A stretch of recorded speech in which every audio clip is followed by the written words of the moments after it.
Hi, everybody. Going live. Sort of, yeah.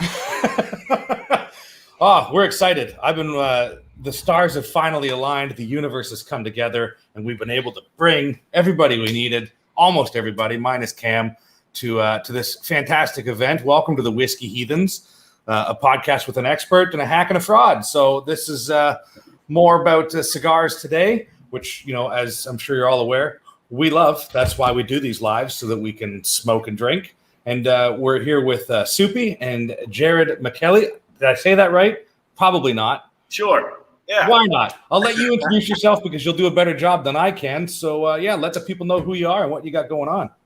Jared here. It is a pleasure to be on Whiskey Heathens and Soupy. Thank you so much, guys, for having us. Coming live from Granada, Nicaragua at Casa Favilli, Mombacho's Colonial Mansion Cigar Factory.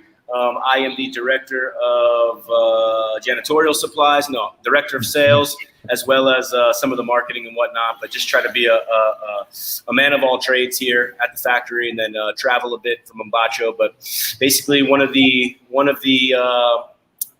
people of this great brand that houses beautiful tobaccos and cigars. But most importantly, some of the best people I've ever met in my life. So it's a pleasure. So folks, ask, how you doing? Oh, living the dream. But you are actually living the dream. Yeah, I'm just worried about when I wake up.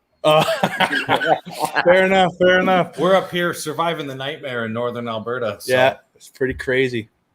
So we're excited. We all have Mombacho cigars tonight. Hell yeah. So I'd like to get right into the cigars, and we can chat as we're going. Tell us about what we're smoking, what you're smoking.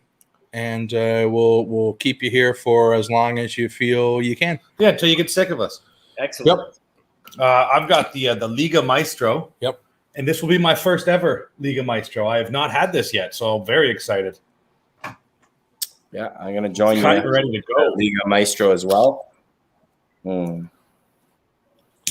Now, is there any particular way? Oh, you're doing it the exact way I would anyway. Yeah. I know that there are some cigars that they recommend, like, punching on the top, but on the sides slightly, just a way to smoke it.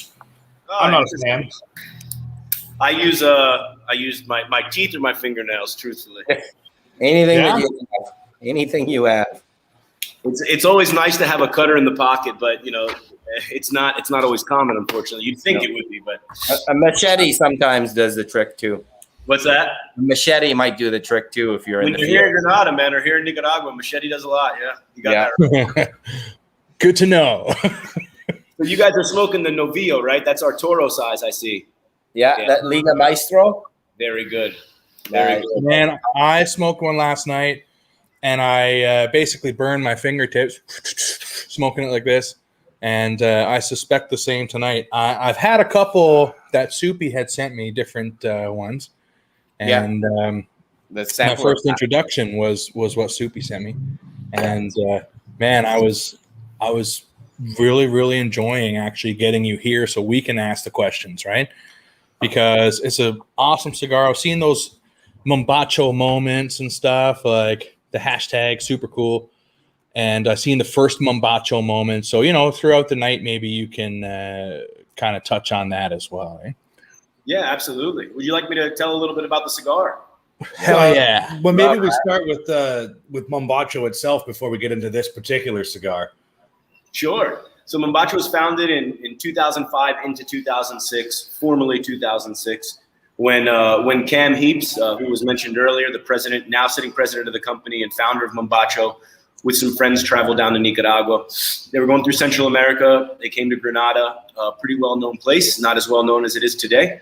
And they just fell in love with the town. Seeing the sights, smelling the smells, tasting the tastes, they made their way around and ended up at a cigar factory here owned by Don Silvio Reyes. And that cigar factory was small and quaint, but it was well known. The man's character was a beautiful one, and that was called Doña Elba. Ended up having a great conversation, a great factory touring experience there. They took some cigars and went naturally. What you do in Granada, you hike Volcano Mombacho. I mean, it's this beautiful, massive twin-peaked kind of volcano that's the city sits at the bottom of. So it's a very, very popular site. Nature reserves, great hiking. Naturally, they hiked it. And once you reach the top, you got to celebrate. They had those cigars. They lit them up. the view from the top of Mombacho is absolutely breathtaking. It's one of the finest views I've ever seen in my life. You have Granada nestled here to your left if you're looking over the town. To the right, you have one of the largest lakes in Central and South America. Then you have these isletas, which are these volcanic rock islands from when Mombacho exploded years ago. It created 365 unique islands in this shallow part of this lake. And you're just soaking all this in. And Mombacho's so long and wide that you can see down it. Anyways, the moment I could imagine it, I've done it myself, not in 2006 with the founders, but I've done it myself. And you really get to understand once you're here the power and the strength of the experience of the city, the people, and smoking a cigar on top of it. So hiking down, I think it was pretty easy for Cam to decide that that's something that he enjoyed and really liked and was close to. And it wasn't shortly after he decided that he had to, kind of put that business-wise into his life, and he founded Mombacho. And then originally those cigars were being made at Doña Elba. And then very, very shortly after, under the guidance of Don Silvio Reyes and a few others that were close with Cam, they purchased their first factory and then ended up here at Casa Favilli a few years ago, which is the only authentic colonial mansion in the cigar industry. And this is where Mombacho resides, in this beautiful home built in 1924, completed in 1925. That's awesome. 1925. And if I'm not mistaken, when I started reading up on the company, when I first got to know the company, and I'm one of those guys, when I find something I really like, I like to do a lot of reading about the history. And if I'm not mistaken, there was an Italian architect who builds now where your factory is. It was built by an Italian architect, and it was his home, and then it became the factory, if I'm not mistaken. And then you later on had on your board, who recently stepped down, was your master blender from southern Italy, Claudio Sigro. I again might have butchered his name, but Claudio was your master blender. Correct. Claudio Sigro, yeah, and he recently stepped down as your master blender this year. Yeah, recently Claudio he's still involved with us, right? In terms of what he's done and how long he's been with Mombacho.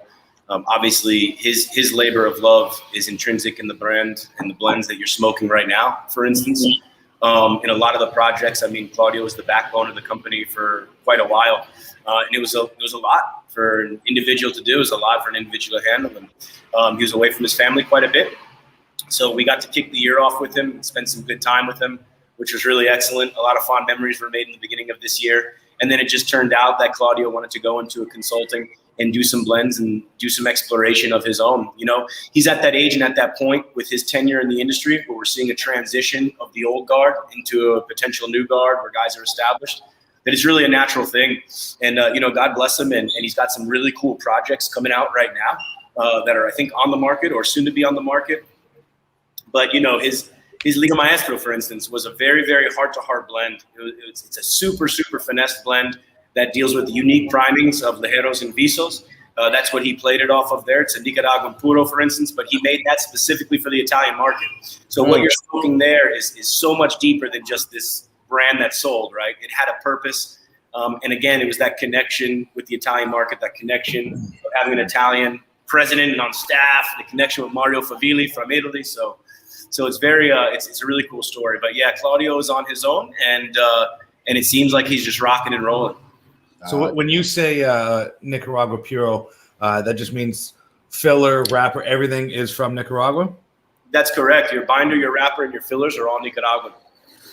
Hell yeah. Now, just before we go any farther here, I want to have a quick shout out to everybody who's joining us here. Again, thanks so much. You could be doing anything with your time. We appreciate you stopping in with us. So we want to know, of course, as always, what are you smoking? What are you drinking? And seeing we're on the Mombacho vibes, we want to know if you've had Mombacho. I noticed Tam says he's had it before. He's been into them lately, he said. Yeah, we got the Dark Traveler here, Ben, the Demon Hunter, of course, Tam, Yavo, Jimbo, Rad Trad Froggy, Frogay, Chad Simpson, lots of cool people. Mm-hmm. But yeah, so like I said, Tam also recently had this. He says it's a fantastic smoke. I'm very new to this, and I'm only like a half inch in, and I'm loving it. That's what she said. And Ty asked me as well before we went live. He said, "Have you had them?" I said, "Yeah." He's like, "How were they?"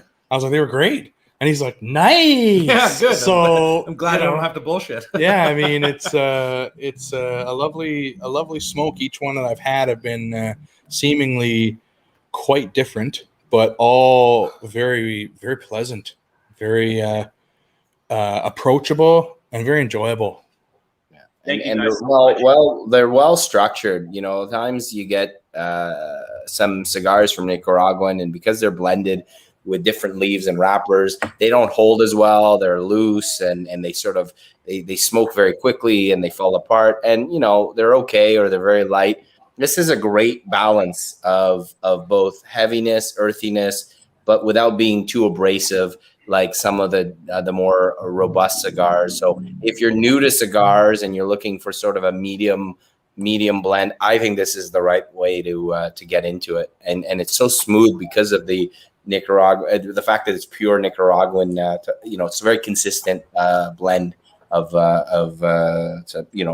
smoke.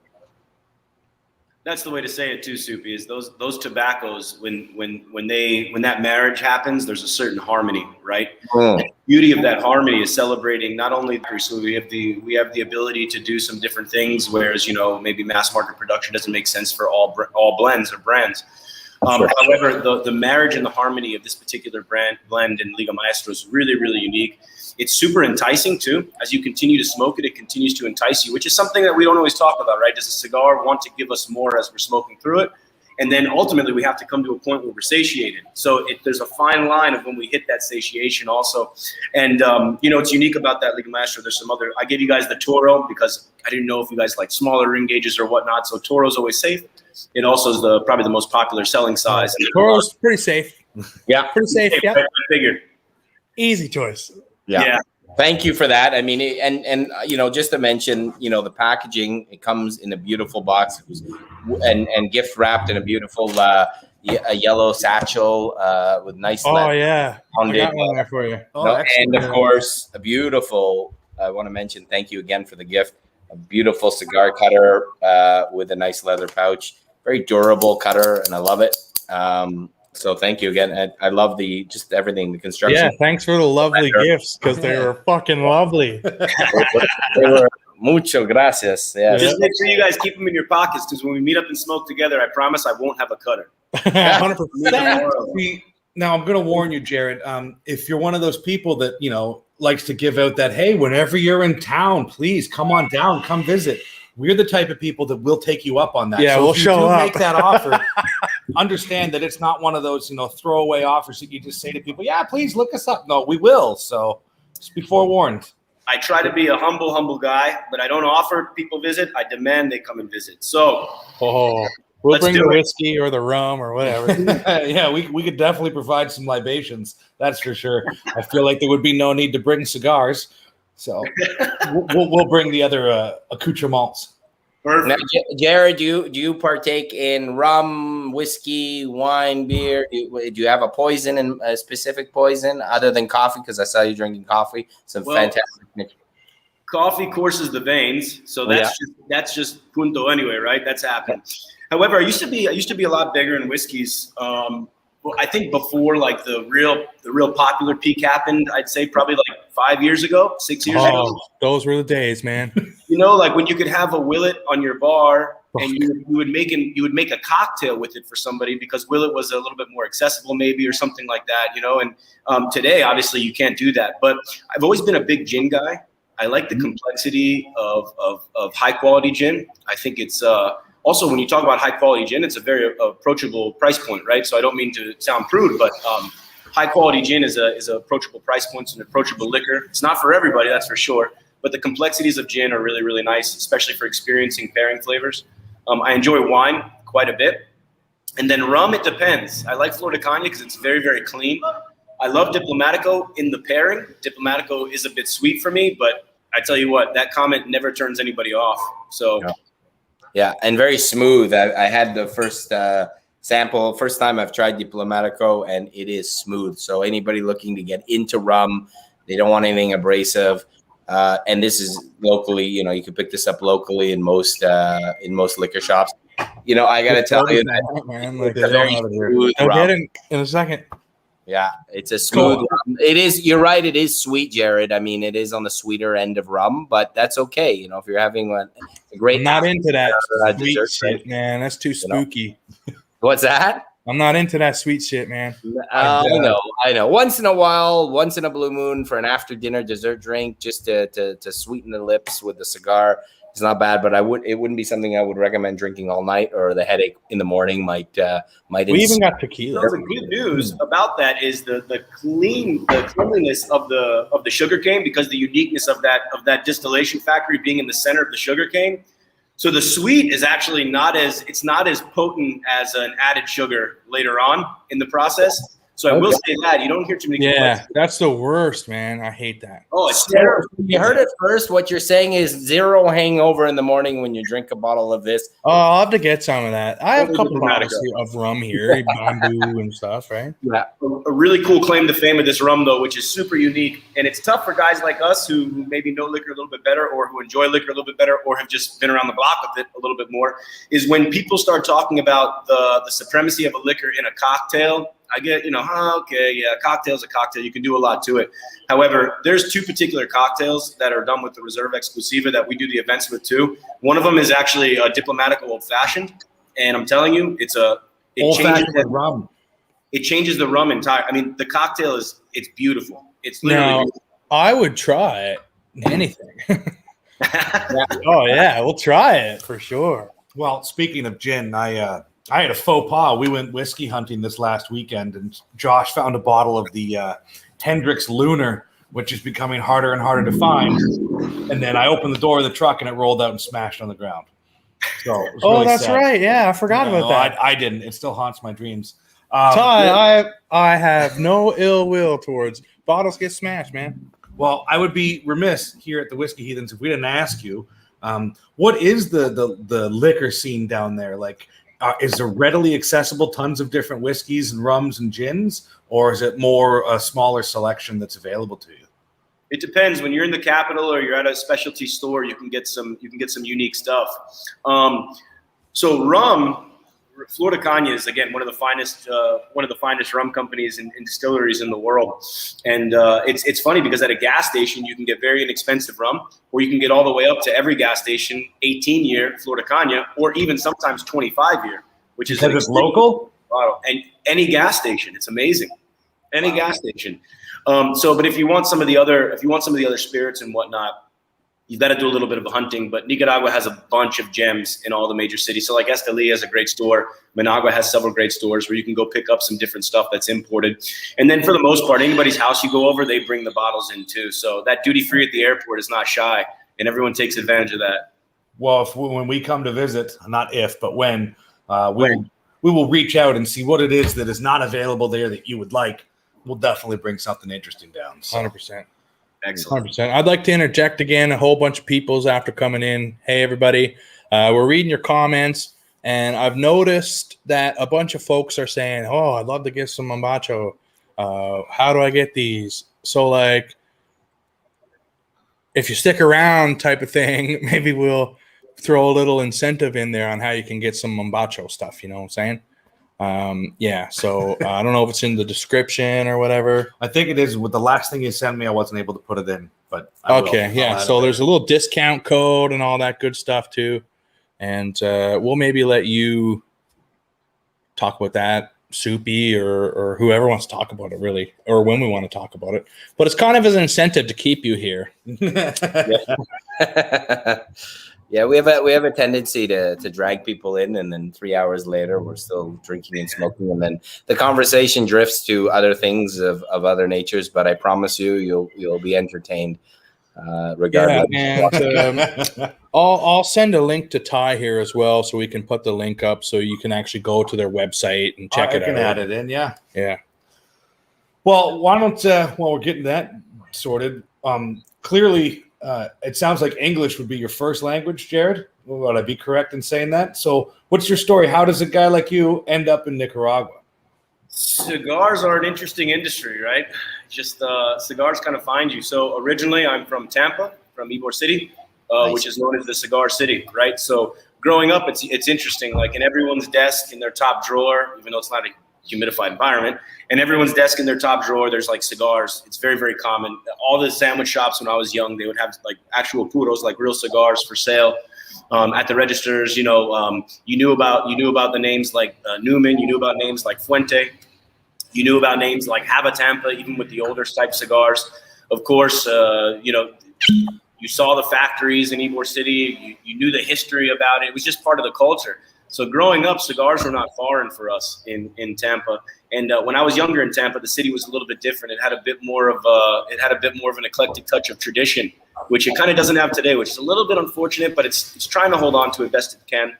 But cigars were a household name. So how I got into cigars was I've been a cigar smoker since I was of the appropriate age. Of course. Hey, 6 years old is appropriate. We won't say what for your parents and you as an individual. Appropriate age. When did you start smoking cigars? Well, the first time I read a newspaper, it's like, yeah, well, if you can read it, then you should smoke. You know what I mean? So that's where I went.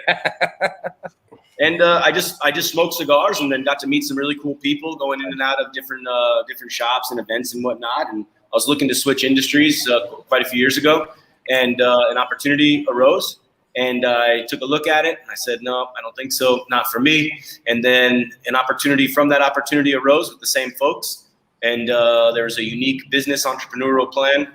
It ended up not working out, but I stayed with them in the company doing another position. And then I just have worked through some ranks and worked into being here at Mombacho as a partner. And it's been great. It's been great. Have a tobacco company in Cuba also. Right now it's shut down because of COVID, but we have an exclusive travel co-op in Cuba, which supports the Cuban people and builds entrepreneurship programs for those who are studying in the tourism sector. So that's also very cool. And then, yeah, I guess that's how I ended up in cigars. I think I answered the question, or I forgot. Sorry.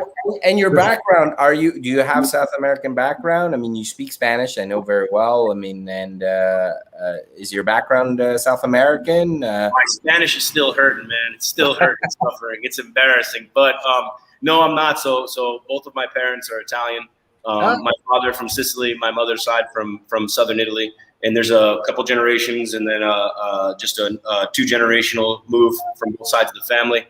So still have a lot of family over in Europe, and have some family scattered across the U.S. But my background's Italian. I got like 3 middle names and too many vowels. Hey, my name. Look, my last name's Supino. I can't deny it. My father's Italian from Milano. My family is a very Italian name. So again, we're back to the Italian connection with Mombacho. Everybody seems to there's a strong Italian connection. I was raised by Italians. I'm not Italian, but my stepfather was. It couldn't get more Italian than Gino Luigi Ficacello. So he's a mechanic, and I think his brother was a plumber. And I said that name, and a plate of pasta ended up on my desk. I don't know. And it's funny you talk about Tampa. Well, in Florida, how strong the cigar. It's probably the largest state of cigars.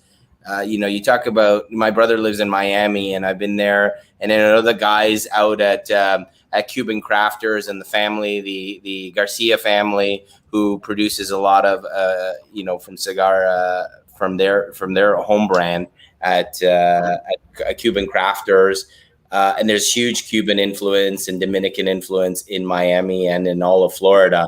So there's a huge tobacco output in Florida, Tampa, and southern Florida. So I know all my days of traveling to Florida and go and visit my family, I would always find myself in a cigar. And you're right. You walk into any office and there's cigars. Somebody's smoking a cigar in the back office. And it's anywhere you walk in smells like a hotel lobby smells like a cigar. Sounds wonderful. And it's like being in Cuba, especially Miami. You feel like you're in Cuba, and it's a beautiful scene. I've been smoking cigars since I was 17 when I walked into my first Cuban cigar shop in Montreal and learned everything I know from a guy from from Cuba, and he taught me everything I know about cigars in 1 year, hanging around and working in a shop. So, well, Tam is here. He's we call him our Florida connection. He's our main go-to Florida guy, and he says he's confused as how you've never met each other because he runs in the same cigar circles: Oxford, Corona, Executive, etc. So I don't know how often you make it back to Tampa. But yeah, so he's mentioning some Orlandos. I mean, Executive's got one in Melbourne too. So he's a Central Florida guy. It seems like, And Tam is his name. Tam, yeah. Tam, I don't know, man. I used to do quite a bit of events in Florida back in like 2014 to 2016 when I was with another big company. So maybe I don't know if I don't look recognizable, then I guess we haven't met. But I'm sure we've crossed paths, man. It's too small of a world. It is. It's a small, huge community. That's what we say about our town too. This is like one of the smallest large cities, 80,000 people, and you can't go anywhere without running into somebody you know. It's very small town vibe. So yeah, totally. I feel that way in the cigar community too. We've made so many friends just through cigars. Like we deal with an online magazine, Not Gentlemanly Cigar Smokers, and we Chad was actually at the party. Yeah, we met this guy Chad on the weekend, and he's here. And there's the closest thing we have to a smoking lounge is one of the best I've ever been to. It's the only one this side of Quebec, and it's here in Alberta. And it's just because it's on a native land that they're able to get away with having an indoor smoking lounge. So it becomes a hub and like a go-to spot for all our big cigar smokers. 5-hour drive, however. Yeah, well, we've made it. We've drove there, smoked 2 stogies, drove back home, man. And how many do you smoke on the drives, though? A lot. Couple. At least 2. Yeah, at least 2, man. But like, we don't have that here, right? It's either drive 5 hours and smoke with all your friends, or smoke here, or do deck, live right? and smoke virtually with our friends for a virtual HERF session. It's funny because COVID has created this online community, and that's how I met these 2 friends online. And we've had so many conversations about whiskey and cigars, and it's hard. It was hard to find cigars because of the fact that I would traditionally go to the States 2 or 3 times a year, pick up my stash, and we're limited here in Ottawa, where I am, to find good cigars at a reasonable price. Everything's boosted up with taxes. And, and a friend of mine who lives not too far from me said one day, hey, you like Cuban cigars, you should try this brand. It's Nicaraguan. And I tried it, and he gave me the link, and I ordered it. It was my first order, probably back in February last year. And I've been smoking them nonstop since. I've ordered a couple of boxes, and what I love about it is it's so easy to ship. If you're in Canada, it's so easy to order. You have a connection through Ontario and whatnot, and they come quick. And I've received them within 2 or 3 days. There's no hassle with anything over the any border issues, because they come locally and easy to. And that what made it so easy to order, because it's a click, and 3 days later you got a case of cigars in your hands. And so that's a no-brainer for me. And on that note too, as we see, Frank says Mombacho cigars have been awesome, the best I've had. I'm glad Whiskey Heathens interviewing Jared. Mombacho needs to be shared. So I would agree with that. And first of all, I've really enjoyed the Mombacho, as I've said. But secondly, it was unbelievably easy to reach y'all and chat with y'all. And like, you were answering stuff immediately. And it was just this immediate, easy, cool connection, man. And I got to say, the Mombacho experience up to this point has been fucking refreshing, man. It's been real nice. So, I mean, it says they have great customer service too. Yeah. I can only imagine based on what I've seen so far, right? Like, this is good. I'm happy that we got to connect a little bit, and I'm happy to share something that we enjoy. We're not going to share the shit out of something we don't like. You know what I mean? We're not going to be like, yeah, try this. And then everybody's like, you're idiots. This sucked. But when they try it, they're going to be like, hey, shit, thanks for that tip, right? Our opinion goes out the window if we recommend something that's actually Of not course. good, and we're just Of course. being hacks. There's a lot of those out there, unfortunately. So I think one of our go-to sayings is you can buy our time, but not our opinion. Yeah. And I mean, you know. well, you've purchased my time. What's the line in Django? You had my interest, but now you have my attention. Yeah. You had my curiosity, but now you have my chat. Yeah. I mean, well, you know, so I'm we- halfway through this, Yeah. and I can already tell I'm going to be smoking 2 tonight. And Yeah. this is very lovely. This is a very well done, put together cigar. I'm curious, since you're in sales, do you have an idea or an estimate of how readily available these are in Canada right now? Yeah, so right now, I mean, we're doing Canada's actually so Mombacho is a small company. I have to say that, and we're a lot of bit of an anomaly. For instance, we have a full facility in Canada. So Put that website up. Yeah, what's the Boom. website for that? Right there, man. I don't know if it'll work putting it up like that. Unfortunately, that's Totally. doesn't work like that. But But we'll get you to. Anybody who can pronounce, They can, anybody yeah. who can pronounce that URL, I'll send you a box of cigars. Hey, look at the big cake. I'm not gonna do one with excellent. There you go. Just remember encourage G down with the Guy is having a stroke. Wow. Hold up, judges. Judges, accept it. I don't know. It sounded. Halfway. He kind of made a mistake on one of the. That was lines. pushing it, okay? So, yeah, What that's does, the Chuck website. Norris, what does Chuck Norris do in that movie? And what does Vince Vaughn say? Thanks, Chuck Norris. So we'll put that link in the description of the video as well. Yeah, well, And folks, that link, there is a discount code that expires on Friday at midnight. Yeah. And that's whiskey, right? It's whiskey. Yep. You got till Friday midnight, folks. order from that website. Yeah. And because you've got distribution in Canada, it'll probably be shipped from within Canada. Yes. Yeah. Yes, of course. Oh my goodness! So yeah. Ontario. I'm ordering a box because already, I mean, Me too. just If the you're, fact that I if you're won't so be lucky big to live by in Ontario, you'll get it within probably 2 days, which I'm fortunate enough. I Yeah. think right now in Ontario, we're streaming 16 hours after purchase. It's crazy. I got them. I think Wow. the first order I got it within my door within 48 hours. It was in my door. And anyone So who there it orders is. also, I have to give a shout out to her and this team down here, which is great. You got Nuvia, whom I think you guys have spoken with, or that she at least called or contacted, and Brian.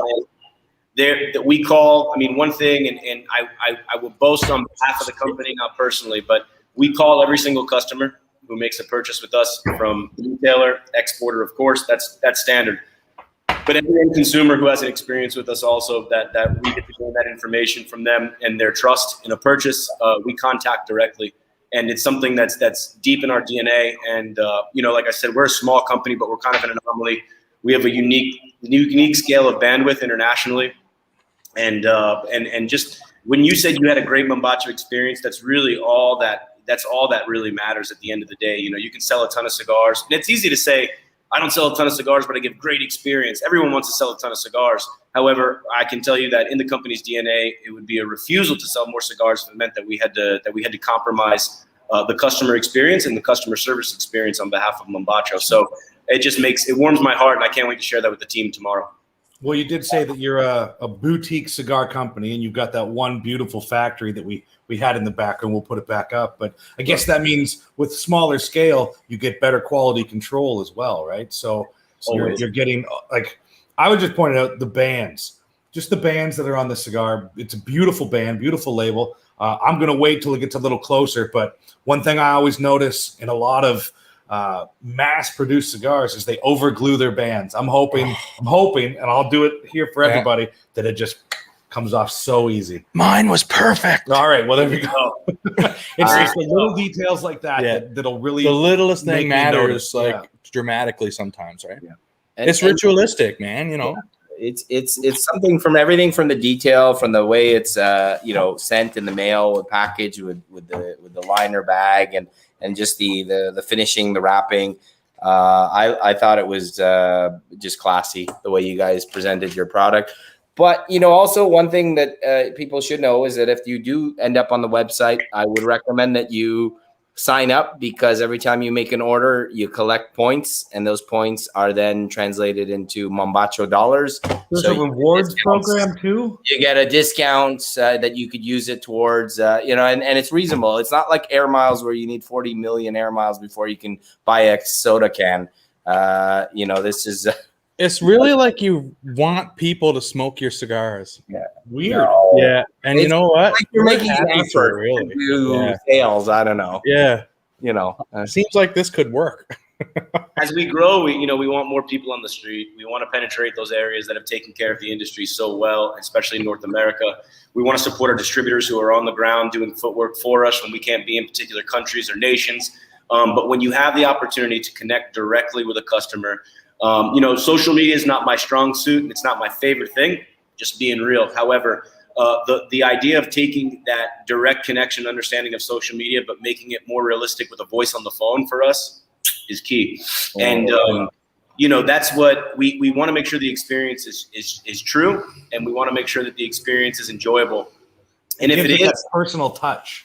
Yeah, and welcome in. I don't know. Welcome back is, if you came once, you're in with us forever, in my opinion, and welcome home. Welcome home. There you go. All right. Welcome home. You're in for life. It's the Italian way. Once you go to Italian dinner, you never leave. This is breaking bread. And a comment like you said digitally, even to that, like how the fruits of this hard time, especially for you guys in Canada and some of the other folks I know who are in the chat. But, there's guys who you named in the chat who have become close with digitally. And I was never one of those guys. I'm like, you can't know somebody over the internet, right? It's like, you can. Man, my mind has changed. Yeah, and it's crazy. A beautiful, beautiful thing. I agree, man. Thank you guys for being here. And thank you guys in particular for having me, because this isn't like, these things just don't happen for the sake of happening. They happen so you can build a relationship. Of course. And the pleasure truly is ours. I mean, the thing is, if we were, sent cigars, we hated them, we're not going to be like, hey, come on the show. Let's talk about how much we hate your shit. You know what I mean? Like, why would we want to spread pollution, man? It's been consistent so far, very reliable, and it's refreshing. Again, it's nice to see something like that, right? And brand new. That's part of the love affair here as well. It's completely brand new to me, and it's blowing my socks off, right? So I'm very excited for other people to be saying in the chat, like, yeah, we're gonna give it a try, because I would fully expect them to message me personally and be like, yo, here's my thoughts on what you recommended, man. You were bang on, or you're a fucking idiot, right? We do that a lot. I mean, there's a huge crossover in the whiskey scene and the cigar scene. And I've said it before, obviously not to you because we just met, but there's a lot of great communities out there that I've been involved in, and very few are as tight-knit, as close, as friendly, as open as the whiskey and cigar scene. It's very interesting. Yeah. I mean, like Josh, not a huge rum fan. I like rum. We had tequila this weekend. We're obviously not huge tequila fans either, but we found some that change our mind. And then when it comes to cigars, I mean, I treat them like Pokemon. You got to catch them all. You got to try them all. Yep. I mean, I'm very happy to be trying this. And like I said, so I'm about halfway through there. The flavors have slightly changed, and I would attribute that to more of the smoking of it, like a brisket, like the smoke that's gone through the tobacco and just smoked it and broken it down a little bit more. It is a robust, earthy, almost chocolatey type cigar. I'm really enjoying. I'm taking my first label off here. You gonna do it? Look at that. Look how It's perfect. there you go. Just slides right off. Look at that. Jared, I wanted to talk very briefly about the age, because I picked up a case of your Mombacho 2015, and I know you've had 2014 and so forth. So tell me about the process of your aging, because I have to, full disclosure, they're on the higher end of the dollar price, but you're paying for the fact that they're 6 years age, 7 years age, and so on and so forth. So tell me a little bit about your aging process, because I'm very curious about that. Yeah, so the cigar that was just held up on the screen, guys, is our Cosecha line. which started in 2000, I believe 2011, but really came out in its own in 2012 strongly. That's the 2015, and we have the 2016 coming this year. Okay. The unique thing about that cosecha, which is a word for harvest, is we take the highest priming and most quality tobaccos that we could find of that particular crop year. Okay. So that seed in the ground, plant, picked, sorted at the factory. We also involve ourselves with the tobacco guys also on when they're doing the primings and the picking of that tobacco, so we can do some selection there. It's then rolled and manufactured immediately at the factory, and then it rests for that 5 years. So it's a 5 to 5.5 year process in total that the cigar goes through. The largest amount of that is going to be the aging. The unique thing is with those high quality tobaccos put together, it's pretty difficult to make something in a short period of time. So there is a good amount of time in there also for the blending process of that product. However, it's taking the best tobaccos that we can find in small purchased quantities and making a limited amount. I don't think we've ever made over 5,000 cosechas of any one particular year. And it is a pricier cigar. It's a pricier cigar to make, pricier cigar to sort, but we're not scared of the price point of the cigars because, we try to put real things behind it. Also, the unique thing is if you find the cosechas for sale every year, the cigar basically goes up. I think it's a $5 or $7 click. So basically, when that year calendar turns, that cigar becomes $5 to $7 more expensive. And then that following year, if there's any of that vintage left, that gains another $5 or $7 too.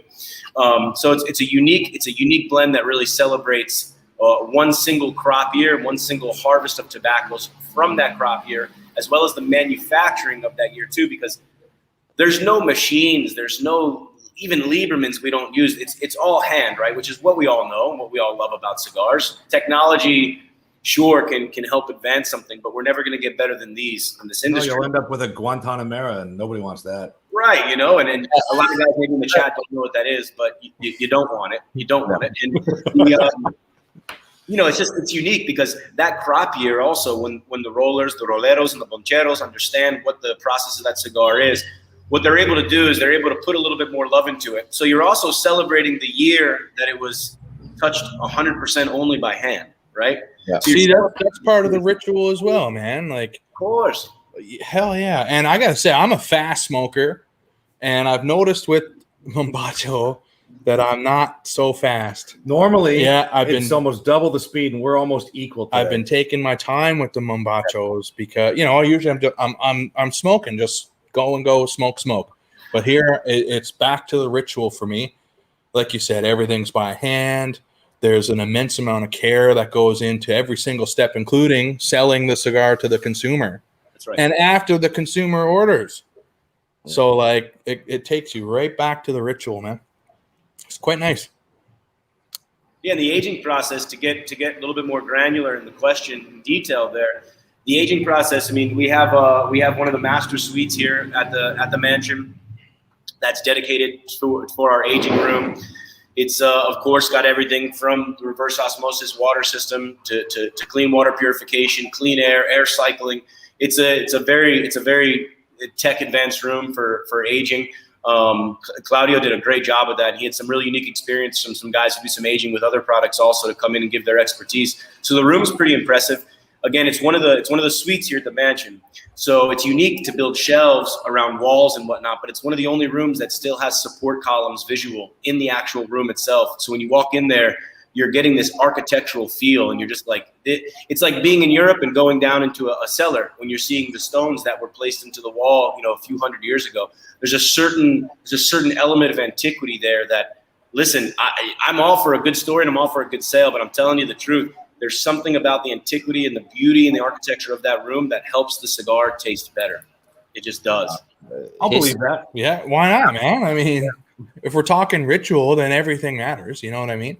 I think I've had countless conversations with Josh and Ty about how smoking cigar has nothing to do so much about just smoking the cigar. It's more about the experience of who and where you smoke the cigar, and the stories that are shared while you're smoking the cigars, whether it's with friends or family or an event that you're celebrating. And that's what drew me to cigars, is that, I rarely smoke a cigar just for smoking a cigar. I enjoy doing it in company of good friends or with at a special event, and it enhances the experience. And I think Josh is like that too. He's all about the Josh and Ty about the experience, not just the. So what we call it here is basking in the ambience. You know what I'm saying? Yeah, we don't fuck around. Yeah, we try that sometimes with our reviews and scotch. We're like, stick your pinky out as far as you can. Sometimes it's better, sometimes it's not, right? I got a buddy. I love what you did there.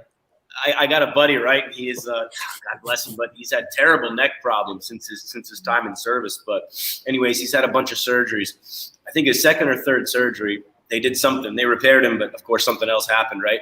So his hands are pretty normal, but when he goes to grab something, his pinkies, they don't bend. So I love it all the time. I'm like, hey, let's get on a call. Let's do this, whatever. I just love seeing him because everything he does, it's like casual conversation. He'll have his drink, he'll have a cigar, and everything is like this. I'm like, you're the most posh man I know. Hell yeah. He even jerks off fancy. Hell yeah. That's boozy now, right? He's a very Italian. Boozy, that's the new word. Is very Italian. Occhio the occhio. Well, yeah, and you do the double point with the pinky and the index finger when you point at people. This is the bad fortuno. You know where that comes from? The devil, no? No, not only that. You know where this actually comes from? It comes from ancient Rome. Yeah. It comes from the first primary legions when they began using war tools. So what they would do is the signal would be blown with a whistle, okay? And your legionnaire would push forward like this. And what that meant is the ram touches the wall. That means to go ahead and batter ram and enter the wall or break down the thing. So the Romans used to go and whistle, the ram touches the wall. That means we move forward, we blast through. So, of course, in superstitious time and going forward, this has become you get the horns. And if you get the horns, you need to bad luck or something. Yeah. But the omen. And so not only are we learning about cigars, history too. See, this is welcome to the Whiskey Heathens World History Show. You make me want to tattoo a ram on my hand. Oh, this is and this is great. And I gotta say, so smoking a cigar, Josh, any thoughts on what whiskey that you would see that would be a perfect pairing? Would you go with a more smokier whiskey like a Lagavulin? Well, he always would go with a peated whiskey. Yeah, well, I got a couple peated whiskeys here tonight just in case we were drinking. Yeah. I'll show everybody here. Yeah, what do we got? We got the Mara Mactala, Pete's Beast, and of course a Lecheg. Yeah, nice. Lecheg is his go-to. Lagavulin 16, Deanston Virgin Oak here. Deanston. I was drinking something yesterday. What was? I paired a Cragganmore with it. Okay. Distiller's Edition Cragganmore. You could probably find that around, folks. And my God, it was with fantastic. The Mombacho? Yeah, this Mombacho. And it's better than what I'm pairing here tonight. How is the whiskey selection in Nicaragua in general? I know they're very rum driven. Most South American places you're going to find rum as the go-to. But now, what's the whiskey like? Says whiskey. Let's say Scotch. Okay, fine. Let's be technical and say Scotch. Yeah, because I mean you can buy bourbon. No, bourbon. Single malts. We'll go with single malts. Let's talk about you can get some nice Irish single malts, but we'll get into that. Yeah, Scotch. So Scotch, do you have availability in Nicaragua? Do you find some decent single malts? In only particular places will you find some stuff. I've never seen any treasures. You get a lot of blended stuff here, though. If it is available, you start at like the Valentines or the Johnny Walkers type stuff. Okay. And then it works up. We have to go to a specialty store. At the average bar, you're not going to sit down and order like Lafroig 10 or something if you want to, blast your flavor. You're not going to get anything like that. There are some specialty places though, and there's a really cool like European constituency here too, and a lot of those guys do some importation. So like you can go to the German market and you can get some really unique. Like I can go buy Monkey 47 gin at the German store and buy bratwurst, right? So it's like that's freaking cool. Now I haven't found a Scottish store and I haven't found a UK store yet, but Yeah, you have to go to a specialty store. It's not as readily available. But then again, the duty free is pretty solid. So if you're passing through, then you can get some stuff at the duty free. Now, is Nicaragua ventured into any whiskeys? Have they tried their hand in whiskey at all in Nicaragua? Any small batch whiskeys? Are they doing anything locally? That I don't know about to answer officially. However, I do know a rum family, and this past weekend I got to enjoy. They began importing the agave and distilling their tequila. Okay. Their claim is that they're also working on a whiskey too. I don't know if that would be the first home whiskey. I actually can't answer that question, but they're working on it, which tells me that it's probably in some people's minds, especially the marketability and how you can sell a product, right? So, nice. Well, I will speak for Josh as well when I say this.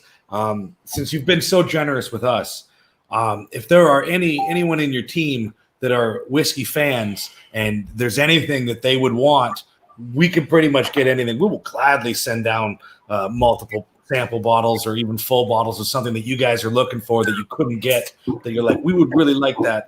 We would gladly do that. I will send you an email. Excellent. Yes. Do it. There comes the connection starting, and that's the beauty of this community, is that I've seen so much conversation about collaboration and sharing, and everybody's so generous. And I've received multiple samples from these guys out in Alberta, Whisky Heathens, beautiful samples of stuff that I would never find, that don't exist anymore, that are impossible to find, some gems. The only criticism that I would say is that I fall in love with it and then I'll never have it again because it's that I blame Josh. He'll send me a really amazing 30-year-old Scotch that I'll taste in a sample, and I'll be like, I want this. He's like, oh, it hasn't been made since 1986. Okay. So yeah, my girlfriend's the same way when it comes to anything. I like to try anything unique. I'll buy coffee that I'll never get again. I'll buy beers that I'll never get again. And she's like, why would you do that to yourself? What if you really like it and you can never have it again? I say, well, at least I got to have it the one time. So why would I be upset? If clearly it's not going to be an issue, but if I never found another one of these, I'd be so enthralled and happy to tell people that I got to smoke the Liga Maestro from Mombacho, because man, we're in the final third here, and still great. The real test will be if I can burn my fingers or not, because I've had some that got to this point and I've had to put out because they're just gross. This one, still good. You know how a real test for me will be tomorrow morning when I wake up, even after brushing my teeth. How does my tongue feel? Yep. And I can tell it's already going to be okay. Now it's the question is this going to be a shower episode where we're going to have a Mombacho cigar in the shower while having a beer? Because you will have to talk to Courtney about that. Jared, you don't know, but I do a lot of shower beer reviews almost daily. I drink a new beer every day in the shower and throw that up on Instagram. And I don't think she's going to let me smoke in the shower. I have smoked in the shower. Humidity issues, but I smoked in the shower once in my life in college. Yeah. How'd that work out for you? It did not work out so well at all. That's my concern. Now I did it, and it was really bad, and I do not recommend it at all. Yep, at all. No. It's completely unnecessary. Trust me, folks. It's completely unnecessary. So Yavo says that these cigars are smooth. I know one guy who got sick from a cigar once, but these are perfect for any man. Now I've had I got sick from a cigar. Oh yeah, hell yeah. Yeah, it was after the 17th cigar I had that night, but that's okay. Yeah, well. Yeah, I had nicotine poisoning on my birthday in Punta Cana, where I smoked 3 cigars in an hour and a half. Oh, it was not a good scene. And then I went on a boat, little rough too. So it's completely my fault, not the cigar's fault. But this one so far, like I said, to me, that's just another form of exercise. Well, it's working out those abs by heaving up your breakfast. Man, you're sore the next day. Man. You're sore the next day. If you could do 10 drinks and 3 cigars and you didn't throw up, but you almost did, then you got 4 the next time, right? So you're good. Yeah. It's a cigar Olympic. Now, I am curious because, like I said, I'm a bit of a nerd when it comes to just knowing little things, little facts. But with the aged cigar, there's a little little tail at the end that's only on this one. Is that just because it was something to differentiate it from the regular line? Was that just an artistic decision? What was the little cap at the end for that one? Yeah, it's an artistic decision. Also, when you look at packaging and whatnot too, we were able to put that head cradle in that box, right? Yes. So it nestles in there and sits perfectly, so that Yep. head does not get destroyed or doesn't shift in and out and break that tip. But it's just an artistic expression from the rolling table that was decided for that brand.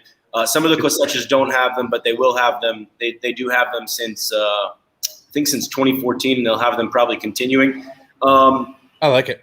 As we work on cosechas, which would be this cosecha that we're working on starting in April this coming year will be cosecha. By my math, I guess cosecha 2027 or 2026. But that one may have a little bit of a different surprise to it. So, we're looking forward to that. We're ready. Okay. We have to patiently wait 5 years, but that's What about okay. this one? yeah, our Tierra Volcan. Yeah, that was one of my ones that I really loved, the Tierra Volcana, which is tell us about that, just because. I think that's probably been my favorite so far. It's such a unique smoke. It's a really highly rated smoke too, which we're very thankful for. Over the course of about, I guess 5 or 6 years, it collected a bunch of plus 90 ratings from all your major guys too. So it's a very well received. It's the most famous brand. It's had a couple repackaging changes in the peaks. That's always been the peak driver of Mombacho's popularity. We've gone peaks and troughs. We're trying to stabilize that just to be transparent as a company, right? We want to stay up here. And the Tierra Volcan, it's always been on the back of the Tierra Volcan. What Claudio believed in making that cigar was that these unique tobaccos, as a Nicaraguan puro also, these unique tobaccos are the greatest expression of the volcanic soil of Nicaragua, which is something every Nicaraguan company celebrates extremely, extremely well. We're just trying to do our part in that also. And that blend's nice. It's medium. It's clean. It's got a unique sweetness, a really unique sweetness from the Jalapa tobaccos in there, Jalapa Valley tobaccos. And it does have a little bit of a punch depending on the vitola. There's a nice little 4-inch corto, we call it. It's a 4x50 short Robusto style. And that packs a little bit more of a strength, but it's a medium cigar. Like I said, clean, a little bit of sweetness there too, but it really gives you what that soil and what the tierra tastes like, right? The Tierra Volcan, the land of the volcano. Yeah, I really like that one a lot. You also have a petite cigar, which I haven't had yet, which is a small, almost like a mini cigar. I don't know the exact size offhand, but Petit Corona. Well, no, they're almost like It's like a cigarillo almost. It's cigarillo. Yeah, 4.5 by 26. They're shot in Josh's picture behind him. Yeah, it's also probably, I'd say it's probably our best, most received cigar. The Mombachito is pricey for its size. However, it's one of the better cigars I've ever smoked, and it's just so impressive, that small cigar, how premium it is. You know, it's a 4.5 by 26. It's a tiny little thing, but also that's all long leaf tobacco. There's a high amount of tobacco waste that ends up not going to waste. But when you think about rolling with full leaves of 4.5 by 26, it's complex. It's all bound by hand, of course, wrapped by hand. All the standard processes done by hand as well. But it's just a really unique cigar, and thank God, but we sell a metric ton of it, and it's just so well received, and people love it. And that's really an international pleaser too. You know, you get these because of the easy accessibility. It's not everybody's got time to sit down for an hour and a half to smoke a cigar, right? So sometimes you just want a quick 20-minute, half-hour stick. And you think about other people who smoke and enjoy smoking. Like, you got a group of guys who are outside for a cigarette, and you're not a cigarette guy, which is fine. You know, it's like, hey, you can bring your Mombachito outside and enjoy it with them also. And there's no harm, no foul. They'll puff through a couple cigs, and you puff through one Stog, and it's all good. It's a really fun. It's a very, very, very fun cigar. And we have some extensions coming with that Mombachito too, with a Maduro wrapper and a lighter shade wrapper. Now you're talking my language, Maduro. So I did have to ask with that aged one. I noticed that your logo has slightly changed. The mountain had a dip in it before, and now it's a solid triangle. What's the story behind that? So that's the secondary logo, which harkens back to the original logo, what you're seeing on the cigars. This year, later in the year, we have some really, really cool announcements as we did some serious restructuring, and we did some brand identification exercises, which brought us to a more complete story to tell. And so we have another logo change coming. This is the one to the left. The orange is the intermediate logo there. It was a little bit more communicative of what Mombacho looks like, so we liked it.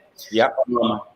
And now with our new logos, there's some really cool stuff coming too. But it was just a brand change, you know. Our collection series is a beautiful 4-count humidor, which has 4 of our lines in it. It's an American black walnut humidor with a magnetic seal. We sell that in a 4-count.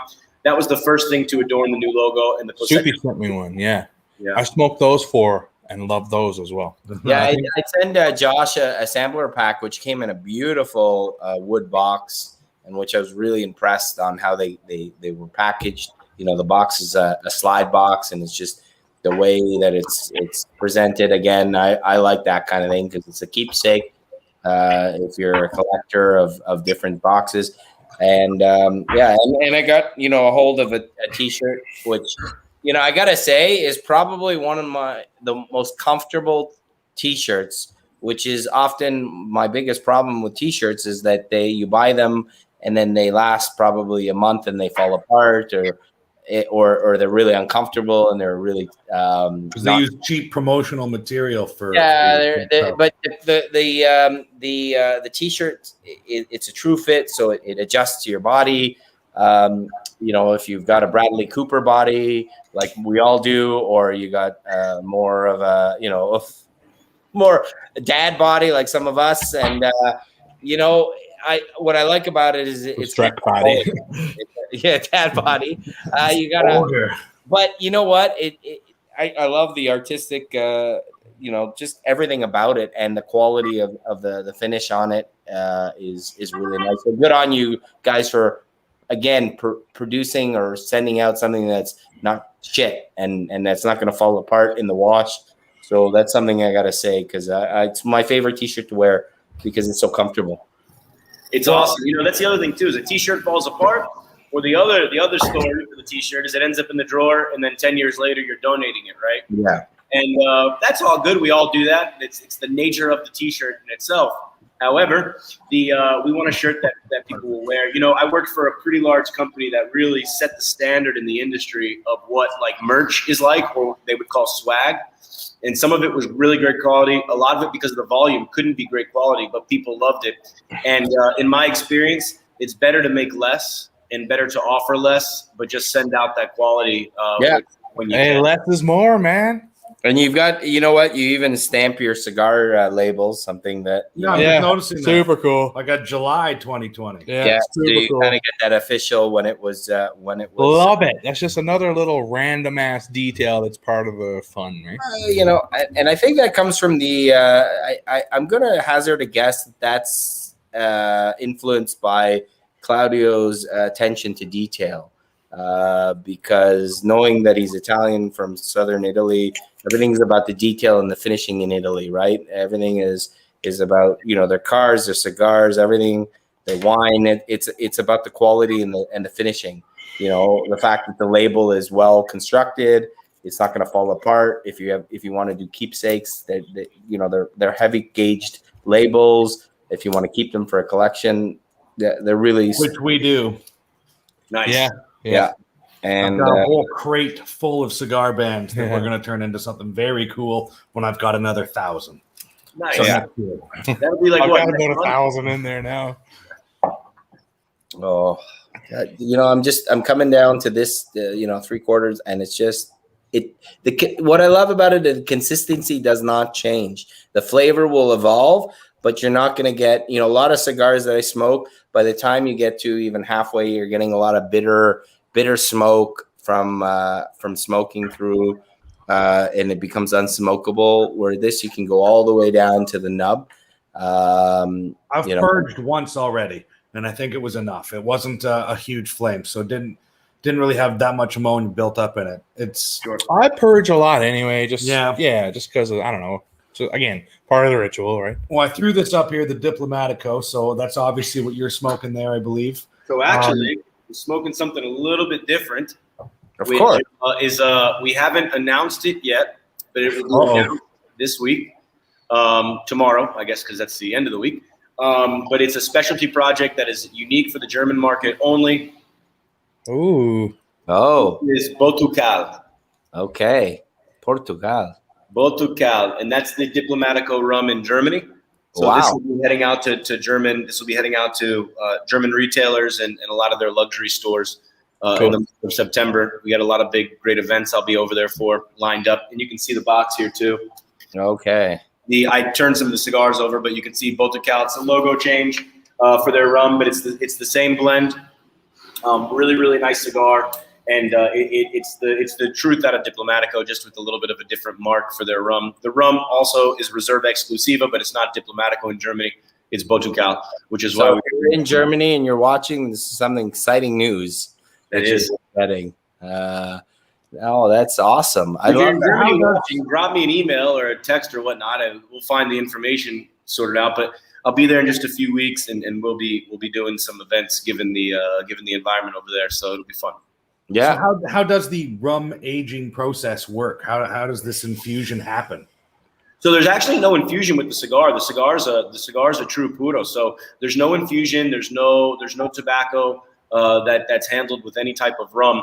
It really is a more exquisite expression. A 2.5 year blending process to create a cigar that stands on its own, but to really create a cigar that goes beyond the idea of a perfect pairing or exploring a pairing. One of the nice things is when the industry provides a pairing for somebody, it usually incorporates that liquor, as you would safely assume.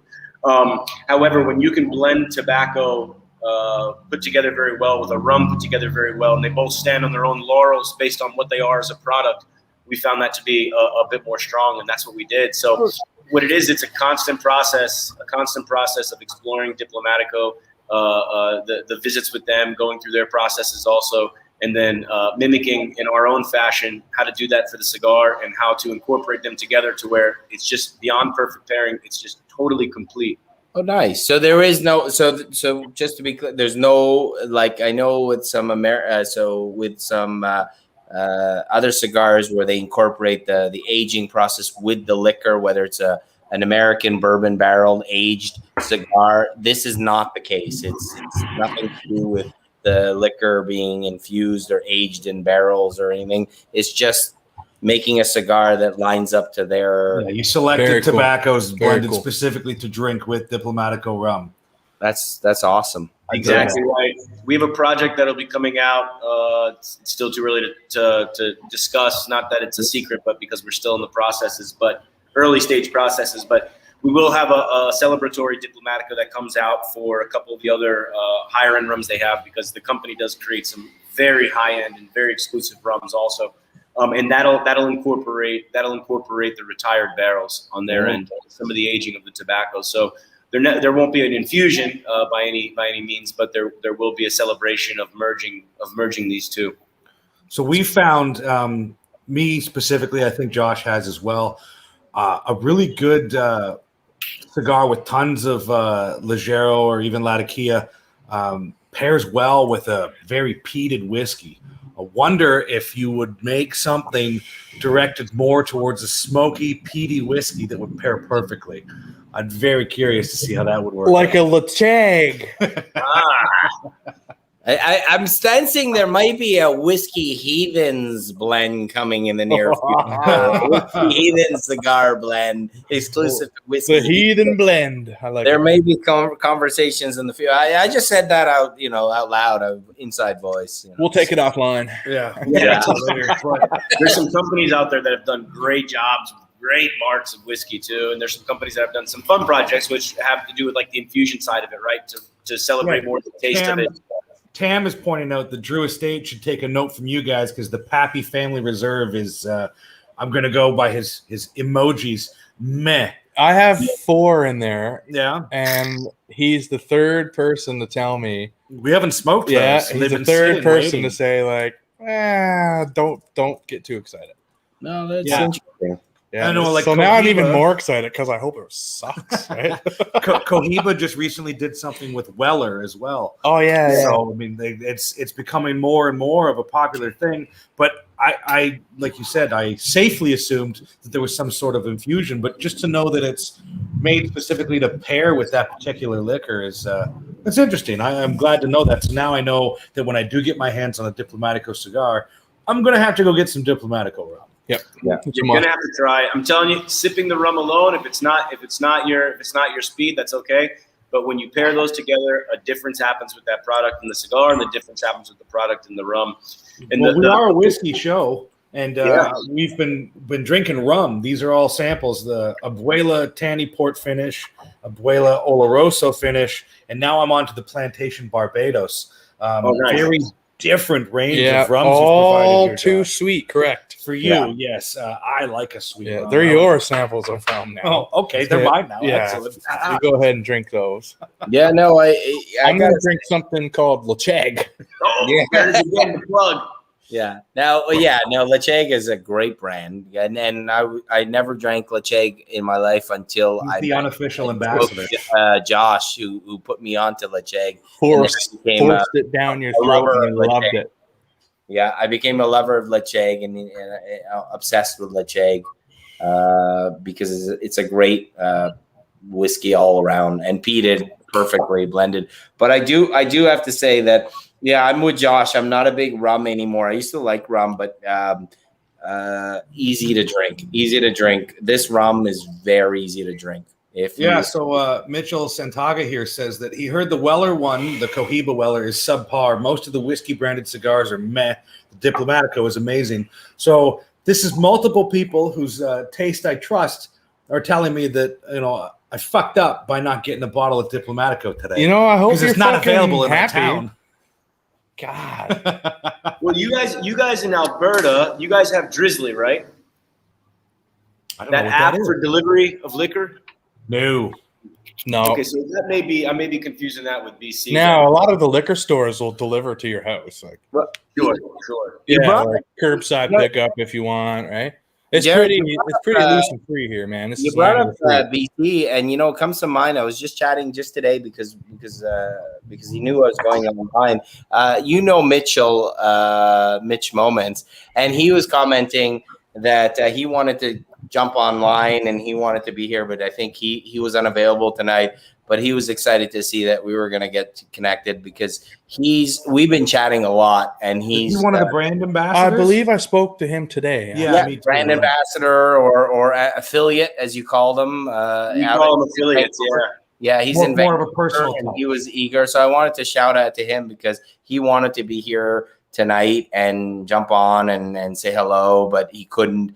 But we've had multiple conversation about his love for Mombacho, and when I guess somehow he caught on one of my posts that I've tagged Mombacho on, and he started commenting, and then we chatted, and we've had some conversation. We haven't actually had a live or did anything face to face, but we've had a conversation. And great guy to talk to about cigars, and his love for Mombacho is unparalleled. And he wanted to say a shout out tonight that he's sorry he couldn't be here, but he really wanted to be here. Well, like I said, he made it to the chat, but Chad says that Mombacho tastes great with a good dark stout. Now that's a man after my own heart because who said that? It's this Chad fella who I'm not familiar with. I don't think I am anyway. Chad Vandervalk? Yeah. But he's a man after my own heart. The thing we call stout season. I'm glad to pop on and say hi. So Mitch would love to pop that happen in a minute. But yeah, stouts. I mean, people say stout season. It's usually the fall around here. Fall and winter is our stout season. But for me, it's always stout season. I drink them year round. Good coffee porter, a good. Good December is beer month for me. Yeah, he only drinks beer in December. It's very weird. My doctor said, hey, man, listen, you got real bad gout, so you got to stop drinking beers, man. You got to stop eating red meat, and you got to stop eating broccoli. So I stopped eating broccoli immediately, obviously, and I stopped drinking beers, man. I love beer, but I only drink beer in September or in December now. That's it. So, hey, man. Doctor's orders, right? For a good cause. Was this doctor from Alberta when he told you have to stop eating red meat? Because I don't think that's legal in Alberta. Yeah, he's like, either that or you're going to have gout, man. So you're like, I'll take gout. Just have gout. Just take this pill for gout for the rest of my life. Stop eating red meat. Can you imagine? No, I can't. Yeah, Well, I live in Alberta. Stop eating red meat and just smoking cigars. Stop eating broccoli. I'm like, Doc, man, I'm picking up what you're putting down, partner. Hey, coincidentally, I fucking hate broccoli. You know what I'm saying? You'll have to. Alberta's I got a special place in my heart for Alberta, man. I absolutely love Alberta, and the amount of good meat I've had in Alberta, even beyond just red meat, like I guess red meat still, but beyond just beef, right? Like emu. Oh, just bison. Freaking bear. I've had bear a couple of times, and it's just like, I don't want bear. It tastes like gasoline. You go up to Alberta and you eat some bear, and you're like, this is freaking delicious. I'll eat this bear. Why is this bear creamy? You probably have blueberry bear, and that's the epitome of what the bear you want, man. The bears that don't get into the garbage. The lazy bears eat blueberries. Their meat has a bluish tint to it. It's fantastic. But you'll have to excuse my ignorance on South America. I'm very, very, very familiar with Brazilian steakhouses. Yeah. Is Nicaragua known for its barbecue and things? Nicaragua is known for its asado, which is that grilling process that you see in those barrels. But Nicaragua is a phenomenal beef country. It is so underrated for its beef. Really? There's just some gorgeous red meat here. And I mean, even on the, I don't even know, the side of the street, whatever it is, you can trust in the meat here. There is like a national meat house that sells like a famous butchery that has different places in different cities, San Martin, and they do some great stuff too. They have some unique cuts also that we don't get in North America too typically. I can't get to the details of that so much, but the cuts are unique, and the beef here is just. It's phenomenal. They raise some great cows. So what's the street food scene down there? That's amazing, man. And here we have a fritanga, which is like a mix of asado, like the grill and some other stuff. Here they call it frito, which is unique. But basically, it's a pork. Not too much fat in the pork here, which I think we need the pork fat. Let's not get rid of the pork fat, please. But it's lean pork or it's good chicken. Really good beef. It's usually on top of tajadas. Tajadas are either verde, which are like the plantain chips, or maduros, which are the sweet plantains that are cooked. You can get a mix, and then they have something called repollo. Love it. Really nice salsa. It comes with a chile, and you just and fried. Oh my god! Tell me more. Like seriously, I'm hearing my mouth's watering here, man. Like you throw a piece of fried cheese in a square shape on top of anything, forget about it, and you just pick this thing apart with your hands, and it comes wrapped in these banana leaves, these plantain leaves. Oh, it's just. Is there a Nicaraguan version of chimichurri? Yeah, they have some different salsas. Here you can get chimichurri anywhere you order steak in Granada. Also, we have a couple of pretty nice restaurants too. Managua has some really great restaurants. Espically has some really good restaurants. And you can get chimichurri also. There's a couple different salsas that they make here. It's a little bit more on the vinegar side rather than the oil-based side. So for me, as like an Italian guy, I want as much oil as you can give me. But, I'm more into the oil myself. Yeah. Capito. As an Italian as well, I hear you. Capito, punto med. I mean, honestly, I when it comes to Italian food, I cook a lot, and I do ossobuco at home. I do ossobuco milanese. I do my own ossobuco milanese. And I make my own pasta sauce at home from scratch.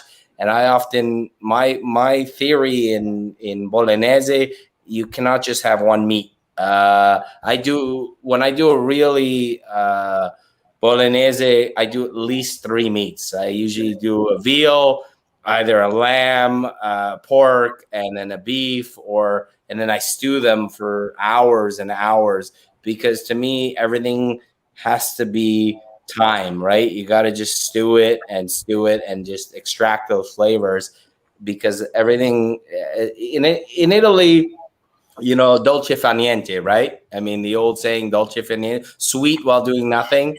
And that's everything to do with cigars and scotch and cooking. It's take your time, piano, slow. Right.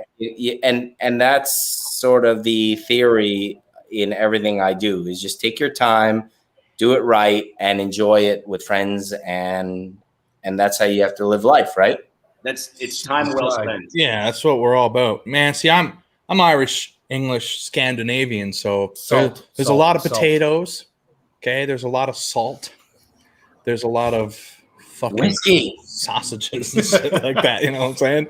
Blood puddings. See, I had the benefit of growing up in Toronto, which is one of the most multicultural cities in the world. So I got to experience. I could have sushi for lunch, Italian for dinner, Chinese for breakfast, and then people say, "Who eats Chinese food for breakfast?" And I say, "About 1 billion." Everybody. Yeah. But getting back to the cigar, because we'll go with total honesty, I got maybe 2.5 inches left, and it's just now starting to get just a touch bitter. And I've been smoking, taking a puff at least every 60 seconds. So it's been consistent. I think I don't plan on going anywhere. Jared might have to leave soon, but I'm going to light up another one. Let's light up another one. Yeah. Let's light up another round. Let's like he's just got the whole case in front of him. Let's you know what? I'm gonna pull out the because it's a momentous. No, my man. What do you? I'm gonna smoke the 2000. There's only one of each. That doesn't matter. That's irrelevant. What do you want? If you're gonna smoke something great, you gotta. I think this one's probably going to be a little darker, more probably up your alley. Then I will take that one. Well, let's ask the expert here. Oh yeah. So out of these two, if you had the choice, Jared, what would you pick? Which one's more heavier? Well, the Tierra Volcán, like I said, is clean. It's a medium. You're not going to be, because you just smoked one, you're not going to be shy on flavors from Tierra Volcán. Now, Jeff is lighting up the cosecha, so it could be cool for both groups to smoke that cosecha. It's a very interesting and eclectic blend of cigar or tobaccos in that cigar. So there's a lot to investigate there when you are smoking it. So if you're having a little bit of a Burnham time, then go to Tierra Volcán because you're going to get a lot of good flavor and enjoy it. If you want to get a bit more intricate and really investigate those tobaccos right now, and you feel that, then I would say the cosecha. That's what I'm going to go with. Yeah, and I'll go with this one. I'm going to christen the Mombacho cutter. There it is. Because look at that. It's just sharp blade, beautiful. And I know Josh is a big V cutter. We talked about. So I was going to ask Jared, what are you going with your cut? Are you going a straight guillotine punch, or like us, we're V cut fanatics? That's been our go-to ever since we discovered it. So I am a fingernails or teeth guy. Really? Yeah, whatever it takes. Savage. Doing it up. You're savage. I love That's it. what we call hashtag heathen style. Listen, if I had the availability, I would have pulled out my wife when for my 35th birthday. She got me a vintage 1940s guillotine from the Quebec Granby. Just one of those massive guillotine cigar cutters from the Montreal Granby cigar factory. And it's one of those huge cutters, all cast iron. I don't pull it out very often because it's about 80 pounds. And the blade is probably 100 years old or something like that. But it is kind of cool to cut your cigar with that because it's about big. But this is great. The blade is great, and but the V cut is it's something I never really delved into until Josh again brought me up to the V cut. So I went with the V. I'm just going to point out because I'm going to light this up. No heat applied. That's why I wait to take my bands off. The heat allows the glue to kind of heat up a little bit. Well, obviously heats up. Idiot. So I'm going to take this off without any of that. Look so at that. Beautiful. And there's something there. What's that say? The double band at the end. I love that. That's again something that's unique to this particular is you got the double band at the bottom. Is there a significance to doing it at the bottom? Again, I'm just doing it for the nerd in me. Is there a reason why it got at the bottom versus in the middle? Yeah, absolutely. I love it. So it is a more celebratory cigar, right? So we think that the action in the beginning of that smoke is important to undress the cigar in order to enjoy it. So that's why the band goes on that foot there. Plus, aesthetically, it fits a little bit more of a classic approach in terms of the packaging. When you open up that cosecha box, it's a pretty impressive, opening. You see that cradle for the head. You kind of work down the cigar. The intricacies on that secondary band, that ring, I love it. If you notice on the gold foil on the top of those rings, you'll see tiny little 15 and 6. Yeah. It says 15, right? Cool. So it allows we just believe it allows the customer to take that off and maybe take a look at it. Because by the time you take it off up here, right, when you're smoking the cigar, you're more worried about just removing the band and continuing the smoke. Yeah. No, That's the thing. A lot of people, people will say, like, what's the point of leaving on the band? A lot of people will take it off right away. Again, like I said, I don't do it because I've had cigars where the glue has touched the wrapper, and I'm always weary of taking it off right away and ripping the wrapper. Yep. So it's a concern for me. I leave it on for that reason. Other people, and you'll see it, I'm sure you've seen it many times, will only hold the cigar so their band sticks out as a status symbol, and that's just stupid. Pompous. Yeah. We're going to do something here, Jared, if you don't mind. We're going to take a risk. We got someone in the green room that neither one of us know. Yeah. He says he's got an important question for And hold Italians. on. Before this goes down, on Instagram, I used to do a weekly show, and then in Christmas, it was a daily show. And this person will come on our show, and or my show, rather, back then, and would intermingle and talk in the comments and would ask to go live. And I was like, I don't know, you partner, we're not going live. And then after like a week, I was like, fuck it, let's bring this guy in. It's this guy in India in his tighty whities, man. And I was like, fuck. Yeah, Dude. Mistake, Like, so. come on, man. Put your pants on, man. What are you Blocked. doing, man? Blocked. And I was like, Insta-ban. So then after that, I made a rule to never go live with someone who I don't know their face, right? Yeah. So we're taking a huge Yeah, gamble. we don't know this person. And he says he has a very important question. So specifically for the Italians. So. and I don't see a webcam or anything. Yeah. This could be an amazing gamble or a horrific funny story, but So we'll see. we hold no responsibility for what's about to happen. Avert your however, eyes if you see something weird. That's there all is I'm- a gentleman in the chat that just joined us that we should definitely bring on, Canada's unofficial whiskey ambassador. We'll bring him on if he's willing. Is to it join. Mike? Is that Mike? is that Mike? Yeah. Oh, Okay. if it's Mike, Crazy we have to different have him. account, is it? No, I don't think it is. So let's try this. This is Sauce or Gravy, also known as where is his name? Here? So- The Dark Traveler. Yeah, already I'm a little bit worried. Yeah. okay? So let's find out. Here he comes. It's could be bad.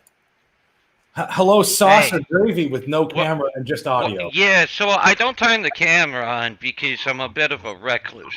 But Jared knows me. He's been fishing with me before. So met the cat like 2 months ago. Huge into these cigars, man. I cannot thank you enough, Jared. So yeah, there's like you're not gonna see like balls go across the screen or anything. Good. Anyway, man, what a great show, man. I saw Jared was gonna go live. I definitely had to hop in the chat. Great talk tonight you guys have had. Hey, thanks so much. This has been Where are awesome. you from? Where are We you highly from? appreciate you Can coming. I on. take a Flo- guess? Florida You from as Connecticut or well. New York? Florida as Florida. well, man. Yeah. So definitely a cigar scene here. I've lived over on the other coast. Well, I'm originally from down south by Miami.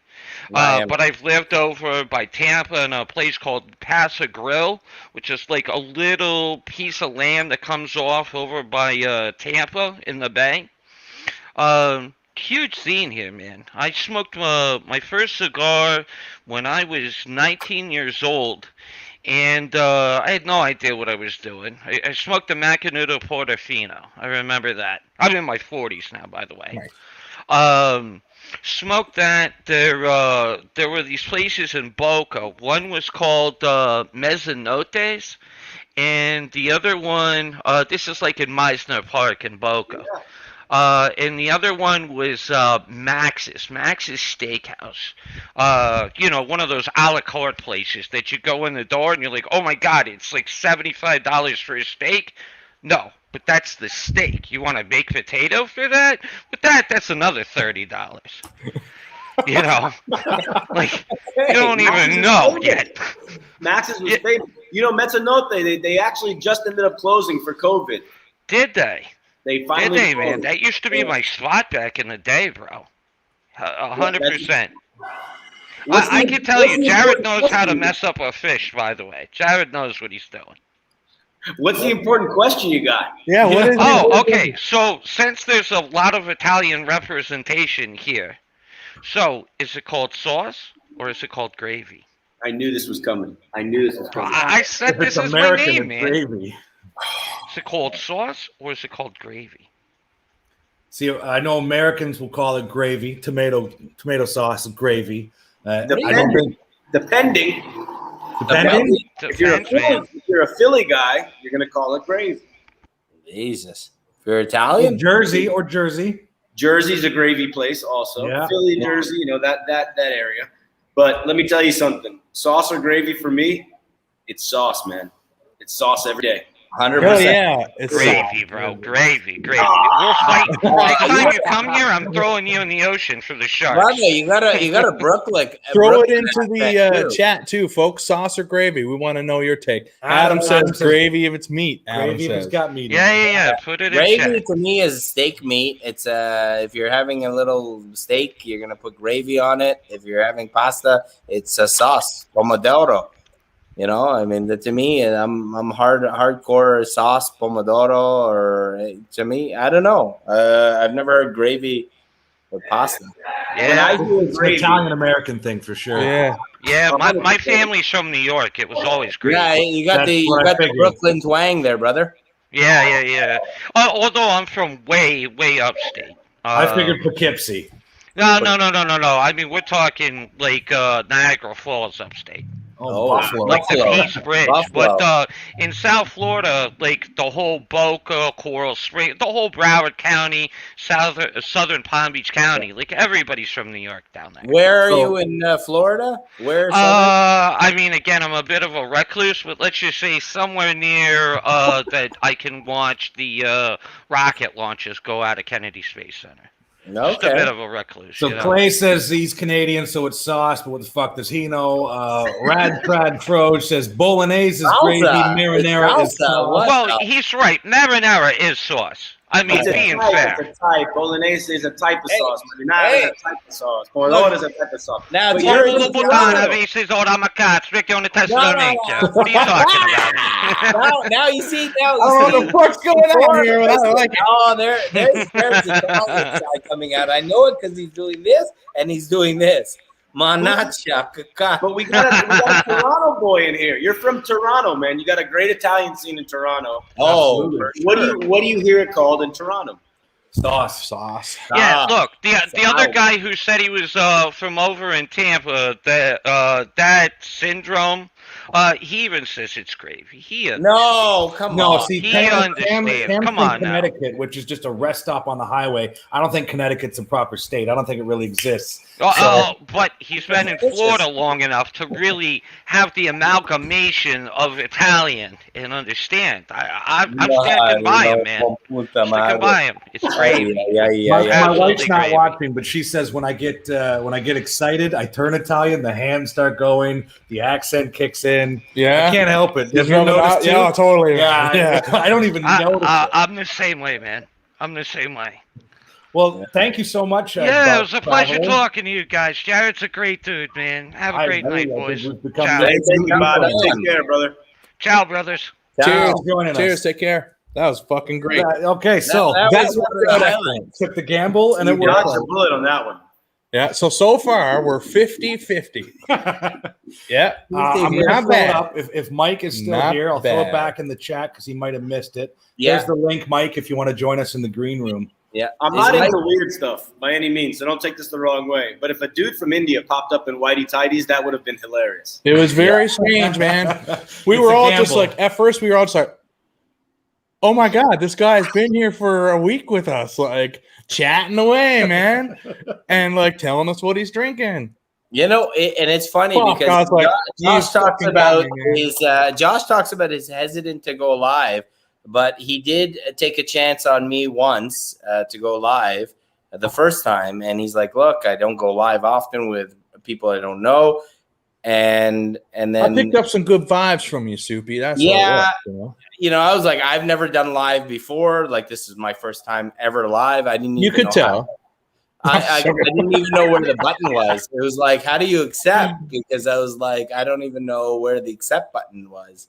And ever since, it was such a trip to be live. And Josh was so charismatic of carrying the conversations. It was like, you know, people, the funny thing is when you're on Instagram, all your friends know you're live.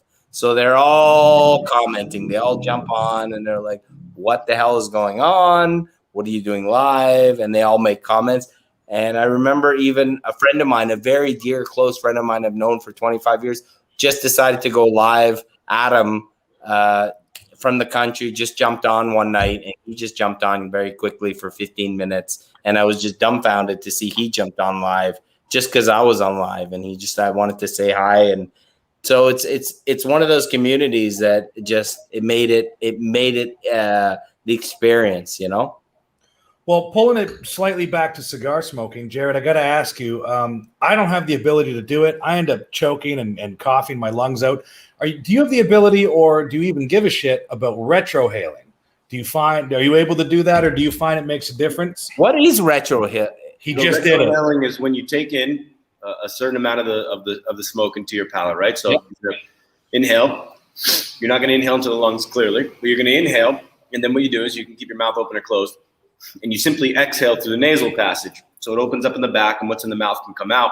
These sounds are tasting, right? Smell is taste. Smell is taste, where the palate and the experience and sensations on the palate has to do with different elements like bitter, sour, sweet, salty, whatnot. So you would take a puff in.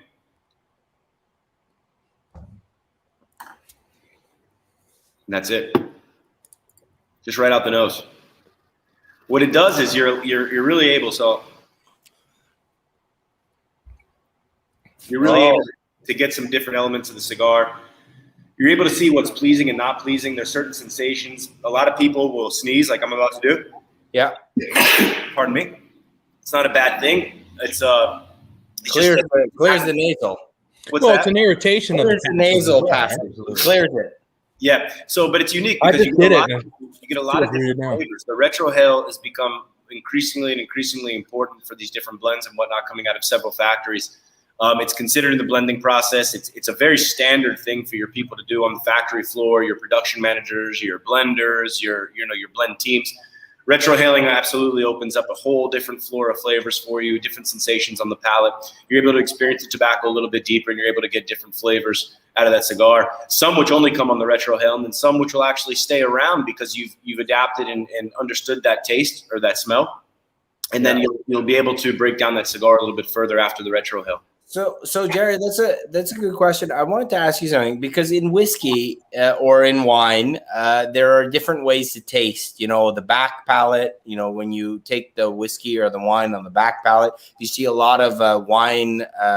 They're doing the sipping, and they're or whiskey. They're swishing it around their palate. And is there something to get the flavors going? Is there a way to inhale a cigar? If you want to taste a cigar, is there a specific way to get the best flavors on your palate other than retro?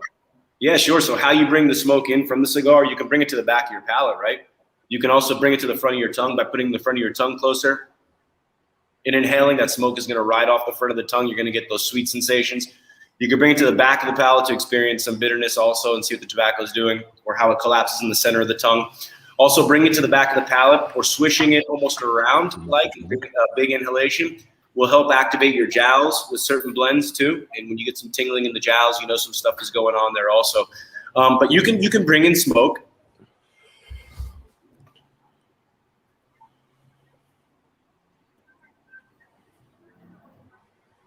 Let it out some different ways.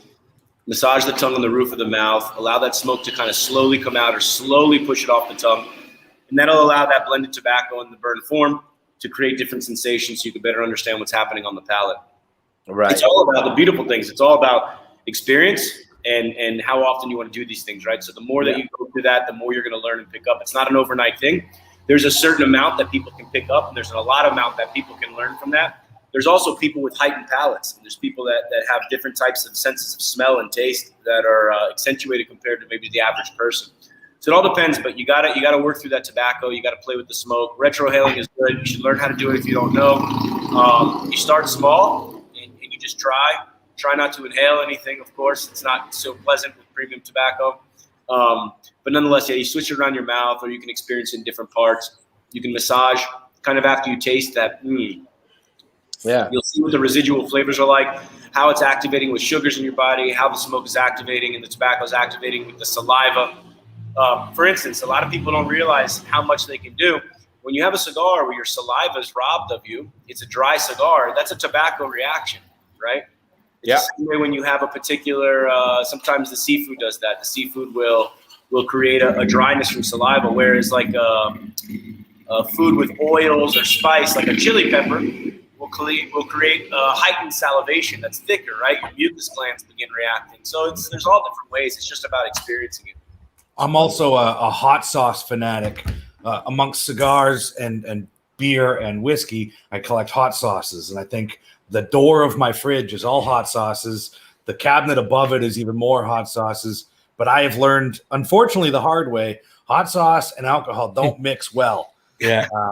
No. Unless it's beer, man. Yeah, beer will be okay, Yeah. but any hard liquor No ruins scotch, my man. palate. No way. Yeah, you know, those oils and the salt content in hot sauces and whatnot.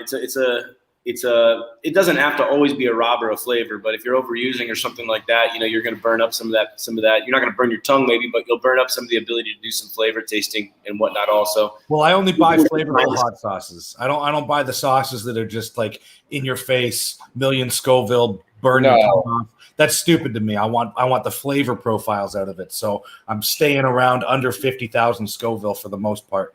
But Okay. I mean, I've actually had spicy chicken wings with a cigar before that worked well.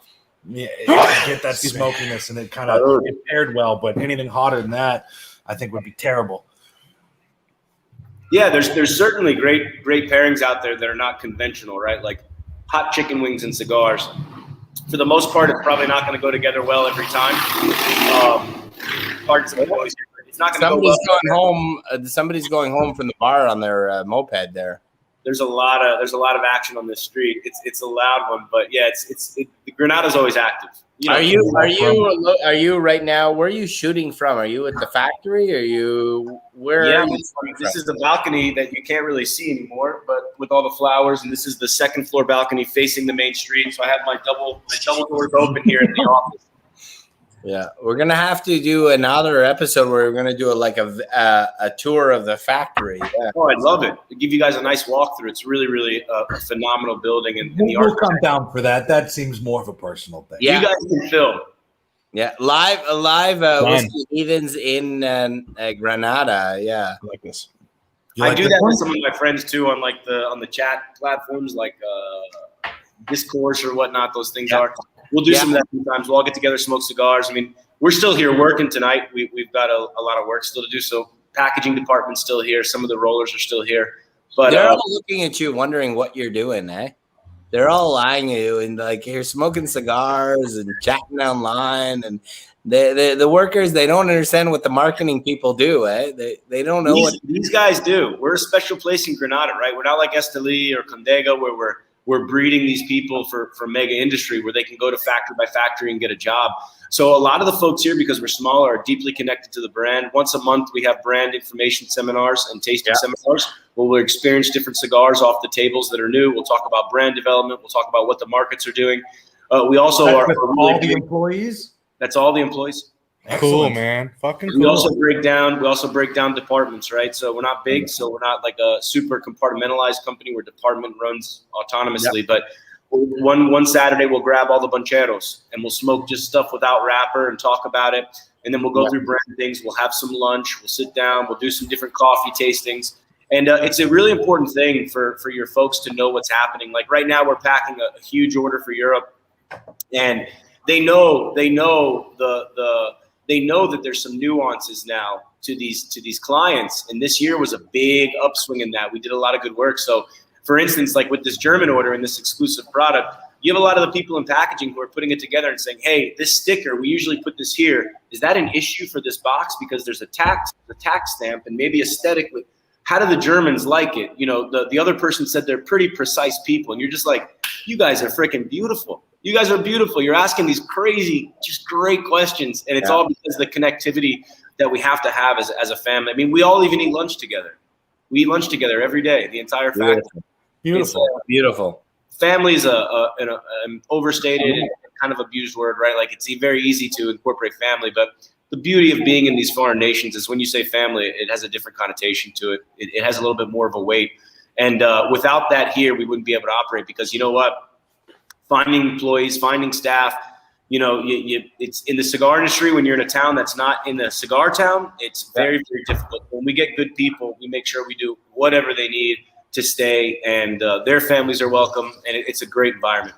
Now, who people produce good results, man? I mean, if people are happy doing what they're doing, then it translates. Well, right? that was the old business model Ray Kroc implemented with McDonald's was you take care of your people and the people take care of the business. That's right. Obviously, that's gone away with McDonald's for various reasons. But however, back to cigars, my ash fell off. One of the things I judge by a cigar is how long the ash will stay. And I was going to hold it up because it's one of the tightest, cleanest gray nice ash. Rings. Yeah, like tight, beautiful rings. That usually lets you know of a good construction. So I'm going to fucking butcher the name. Cosecha, is that how you say it? Cosecha. So this Cosecha 2015, I mean, I've only gotten an inch and a half in. It is beautiful. And I wanted to show that ash and just ask you more about the construction process of how you're able to keep that consistency. Is that just because of the small boutique nature that because of everyone's involvement, they take more pride in it, essentially? Sure. Yeah, we have some interesting techniques depending on the product. We have a couple different techniques on the factory floor, which is unique from Mombacho also. We did the cosechas and estrujadas, so it's bunched a particular way with how you're folding and placing leaves into the bunching. The age behind it definitely helps too. Those tobaccos are mature. Those tobaccos have blended and slept and rested really well together. So sometimes with the age too, the cigar loses its initial, because of the amount of time it's sitting and giving and taking humidity, it loses a little bit of the firmness of like the ash. However, if it's burning well and the ash falls off naturally, you know, we're not to be upset at that or take that as anything bad. But yeah, it has to do also, you know, when you're a small outfit, we don't use the word boutique, not because we're trying to be, we're trying to go vertical when people are going horizontal or across the grain. We don't use the word boutique because what we do is we produce and we train on vocation. And when you produce and you train on the element of vocation, not just job, it's when you get to naturally produce an artisan, not create the idea that you have artisans. And the folks here have just, they've locked into their blends, they've locked into what they roll, their vitolas, they lock in and they just go through it. You know, one of the unique things here too is that, and in any factory that does this, it's always impressive. When your buncheros or your roleros are setting cigars aside that wouldn't pass when the production manager comes and does the inspection. So these guys themselves are setting aside the cigars that they don't believe would pass. And it's just a little bit more of that care. And that's because of the environment that guys like Cam have created, that guys have Claudio have created. And the environment is just, it's strong and it's honest. And that's just important. Our motto's not fancy. Our motto's not super luxurious, though we consider ourselves more of a luxury company and we're increasing in that luxury. But our motto is gracious and uncompromising. And it's not official. It's not on a t-shirt. But as long as you come in this building gracious and you come in this building uncompromising to the job that needs to get done, we're all going to do pretty well. Hell yeah, man. Hell yeah. Yeah, definitely well said. And well, it shows a level of trust in the employees, man. Like, you know, their opinion matters on all levels, right? That's important, man. That's important, right? How many places leave management instead of leaving companies? They may love the company, but they're, you know, if they're not being treated, if they're not being heard, man, it's easier to leave, right? Yeah, it really is. You know, the relationship is so important. The hierarchy is in place, and that's important also. But you know, that's not just what it's about. It really is about being a collective and getting good minds together and just doing good things. And you have to really enjoy yourself along the way too. It's the day that it's not enjoyable. I'm not one of the guys who says if if you do something you love, it's not like work. Well, we're made to work. We're made to work, and work is important. You know what? But you can have that healthy pride, and you can have that really healthy kind of self-motivation in your work too. And you know what? If a guy likes that, then we encourage that, and we build his laurels upon that for as much as that we can help him. If a guy doesn't like it, then it's very simple, because we don't want anybody in-house that's not comfortable with what they're doing either. So it's never a negative thing. We want you to go out and experience and do what you Well, it's growth, right? So We used to have a saying as well, going back to community, like it's cool to have a community that starts right in the warehouse up to the head office. You know what I mean? So yeah, it's such a cool concept, man. And again, it's new. So this love affair, young love, is always fun. So to me, it's brand new for me. And I'm really happy to dive in head first. I want to step in for 1 second, and I want to talk about the aged cigar for 1 second, because my first instinct, because it's aged, I'm getting a much lighter, softer. There's a creamy note to it. Yeah, Liga that I smoked was more robust and coffee, whereas this one was more smoother and lighter. I want to talk about this. What are the flavor profiles for those who aren't there yet to know? What should you be picking up on the smaller on the aged cigar? What are the palette or flavor profile that you should pick up? Yeah, so it's unique, right? So one of the things about that too is we'd call it delicate, right? The aging process allows a cigar to rest and become delicate and a little bit more refined. Yeah. So that softness is an answer to the reduction in nicotine. That softness is a reduction in any of the negative aspects that tobacco may have in terms of reaction. It does remove strength over time. Not all cigars age. Some cigars are made to smoke at that time that they're supposed to smoke. But cosecha is blended to marry over long periods of time. There's no sense in smoking a cosecha after 2 years. It's probably a really phenomenal cigar, maybe even considered a bit more exciting. But these blends of tobaccos put together and aged for that process, celebrating that one harvest year, are done so because of what you're experiencing, which is a more subtle, a more refined flavor. Now, in detail, you will get some creaminess with that cosecha. You won't get a super bit of pepper, but you will get what is like a cracked dash pepper over a plate of food, just something to give a little bit of it allows like a little bit more oxygen maybe to flow, or you get a little bit more of an enhanced flavor elsewhere. The cosecha is also interesting because it doesn't necessarily have a sweetness, but after you're done smoking it, or if you take puffs for a while, there's a really, really pleasant kind of like floral sweetness that goes on in there too. Some people say there's a little bit of like a honey. More detailed guys say there's a little bit of like a honey tint in there. And really what it is it's aged fine tobacco. That's the beauty of that blend is there doesn't necessarily need to be this story to tell behind beside exactly what it is, which is higher choice tobaccos. It's clearly more expensive, harder to work with, harder to source. It's harder to blend an individual year of tobaccos, right? And when you do that the right way, it just goes to show you the power of what people are growing here in Nicaragua. And that is this creamy, medium-bodied, non-aggressive blend that is still full in flavor, and as deep as you want to explore it gets to be very profound. No, and you know what? You hit the note on the head. Hit the nail on the head. It is exactly that. It's easy to smoke, but you talked about price point. But I gotta say, for a cigar that's aged 6 years and the efforts that's being made, it's you know what? It's not that crazy of a price point when you talk about all the efforts that are being made. You know what I mean? So, good on you for not putting it at what it could be. Sure. So I have a question. Ooh. What is your favorite expression that y'all have that's available? My personal favorite is Casa Favilli. It's the cigar named after our factory. It's the namesake of our manufacturing facility. Casa Favilli is a really unique blend. It has a Nicaraguan broadleaf wrapper, which is a very difficult wrapper to grow, very difficult wrapper to source. Okay. That does some really unique stuff to it. It also is really cool because it's a celebration of Nicaragua and growing tobaccos and wrappers that are not super indigenous or common in the area. But the Casa Favilli has this unique boldness to it. It's strong, but it's It's very much like a James Bond smoke. Like it's dapper, it's clean So cut. that kind of led right into my next question. On the spectrum of light, medium, heavy, that's kind of on the medium to heavy side when it comes to your range. Yeah, it comes to that medium plus. Cool. Yeah, Cool, that man. medium plus. Now, is this something that's available that folks can purchase readily, or would it be like a specialty cigar kind of buy in a specialty store or a specialty online retailer or something? It's a core product of ours. The most popular SKU in it is the torpedo. That we have a 5.5 by 52 torpedo there, which is really, really nice. People love and flock towards that torpedo.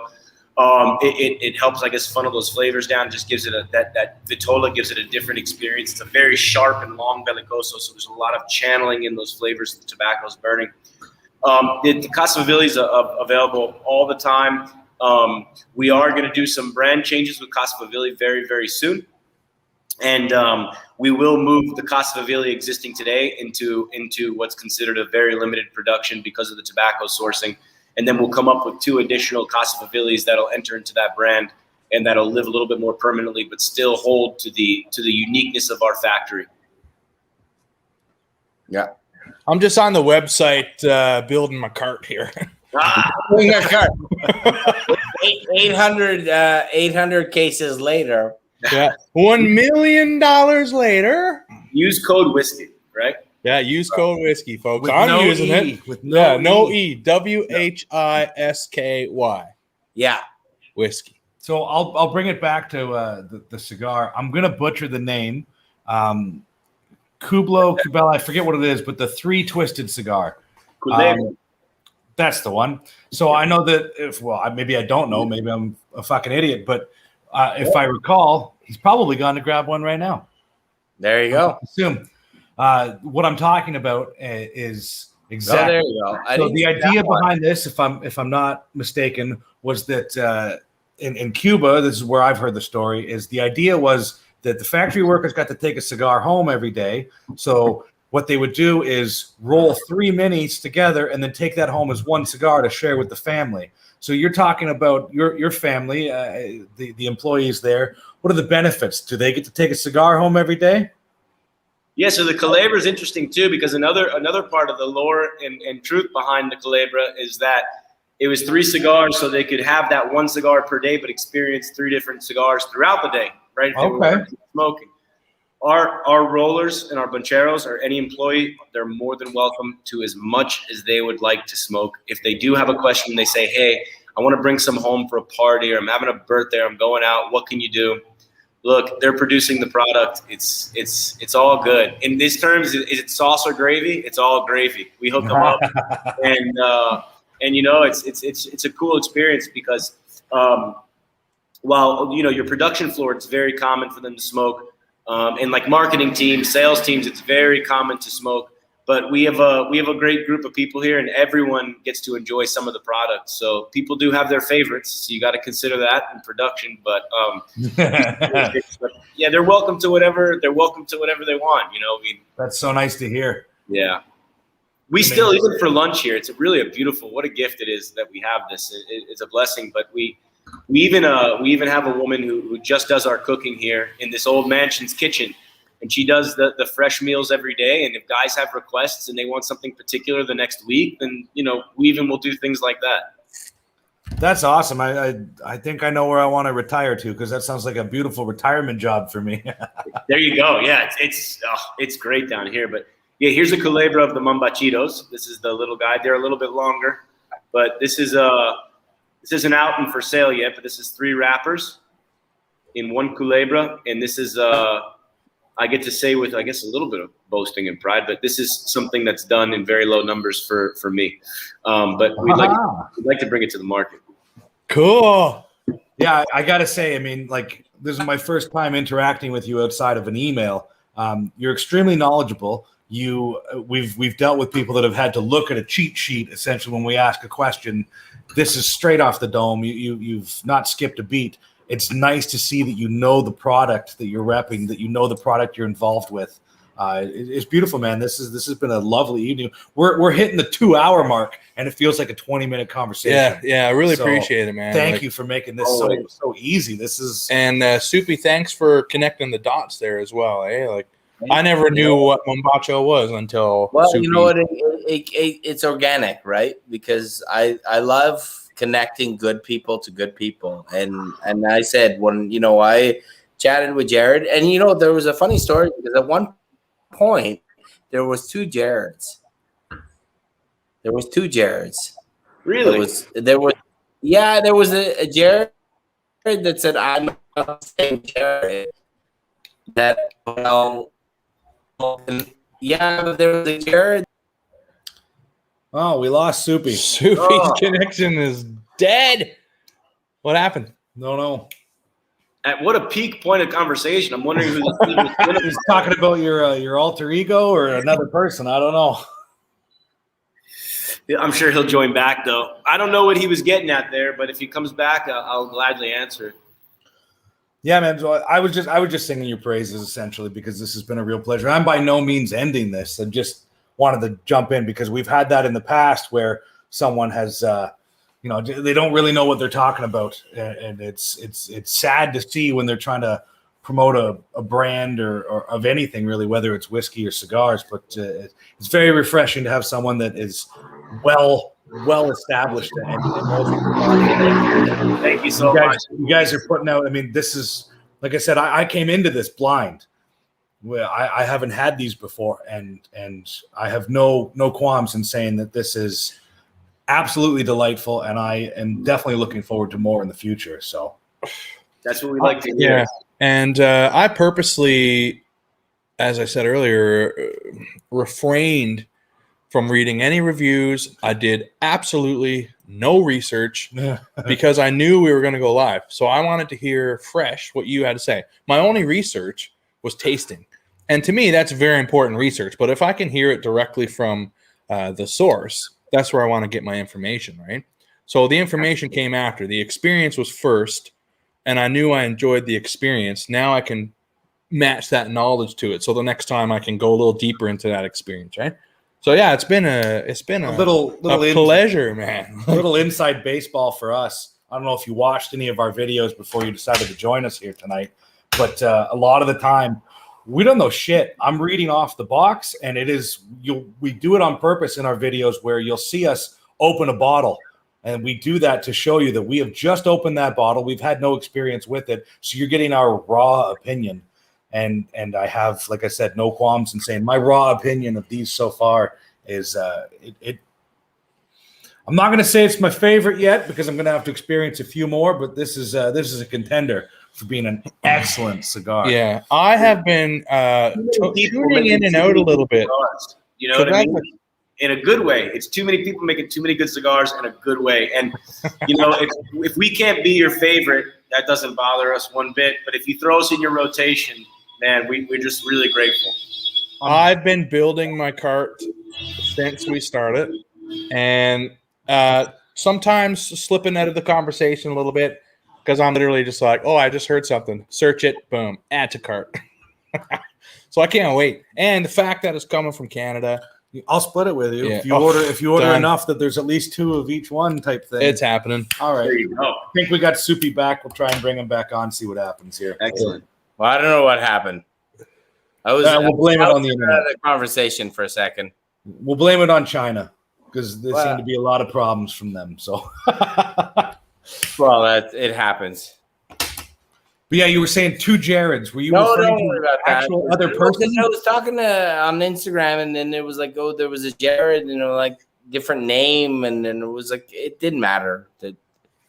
There was a different person I was communicating with, like, oh, I'll let Jared know, but I'm a different Jared. And I thought you meant more like in the idea that there's 2 ties. Yeah. Sometimes you'll get the friendly tie, and other times you'll get the aggressive tie. No. Well, someone said, "This is still going." This is still going. Yeah, it is still going. Yeah, we're still here. Speaking of sauce, we're on the sauce now. So I'm 4 different rums in, and he's 4 rums and multiple whiskeys. 1, 2, 3, 4, 5 whiskeys. There you go. That's the way to do it. It's all about the enjoyment, man. I cut myself off at 13. That's the magical number. Okay. Really? What's a typical workday at your factory? Is it a Monday to Friday type thing, or Monday to Saturday, Sundays off? Yeah, typically it's Monday to Friday for the most part. Early start. Not super late, but a little bit later of a finish than usual in factories.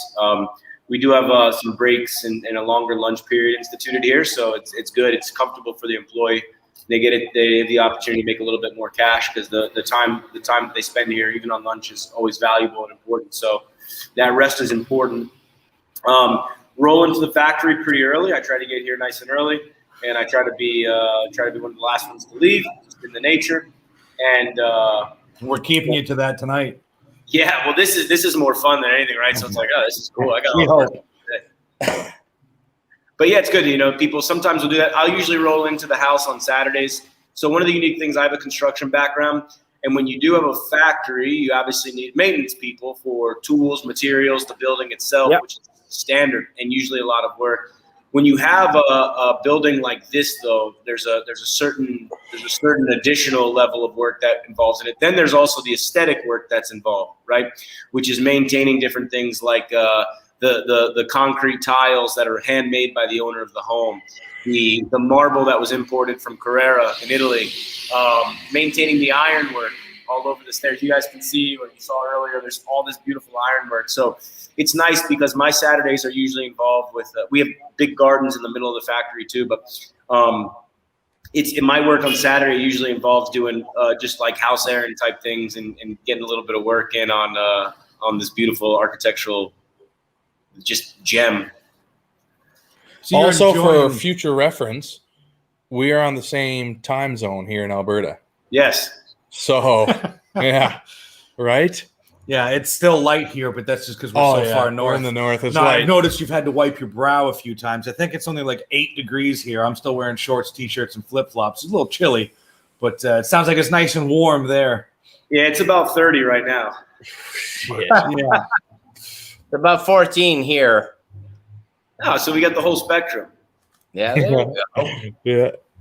Because it's going to be dipping down. We'll get snow in a couple days. No, that's a big lake here, and this beautiful lake it's just very shallow, natural freshwater, and freshwater, I should say, and it's warm. The lake is warm, so when you get that breeze off the lake, it's not quite refreshing. It's like a blast of humidity out of the oven. You're like, oh, please stop blowing, but don't stop blowing at the same time. It's very interesting. But Granada is a hot place.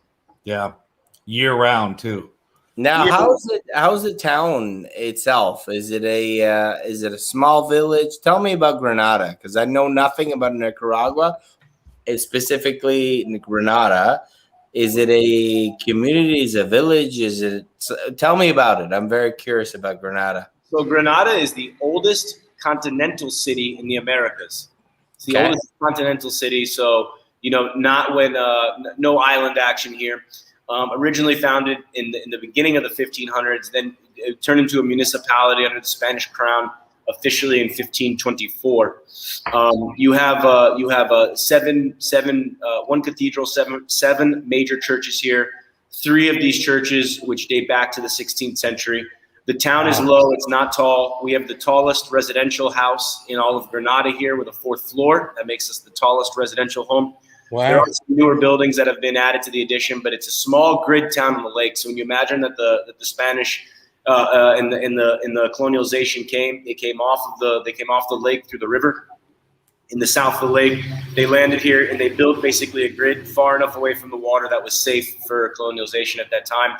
And the town still sits on a grid. It's surrounded by nature preserves, 1 main road in, 1 main road out. That's a highway that'll take you to the capital, which is Managua. But Granada is a gem. Now, Granada in Spain was the final city of the Reconquest, which was taken back under the crown of Queen Isabella and King Ferdinand. So when Granada gets its name here in the 16th century as Granada, it's very important because that's the trophy town of the Reconquest for Spain unifying and expelling the Moors and creating a Spanish nation in total once again. Wow, man. So Granada, the name Granada, which is really the meaning of pomegranate. Yeah. It has a very unique connection to its ancestry. Also, that in the 1800s with William Walker as president down here, the man from Tennessee, the American who became a Nicaraguan president.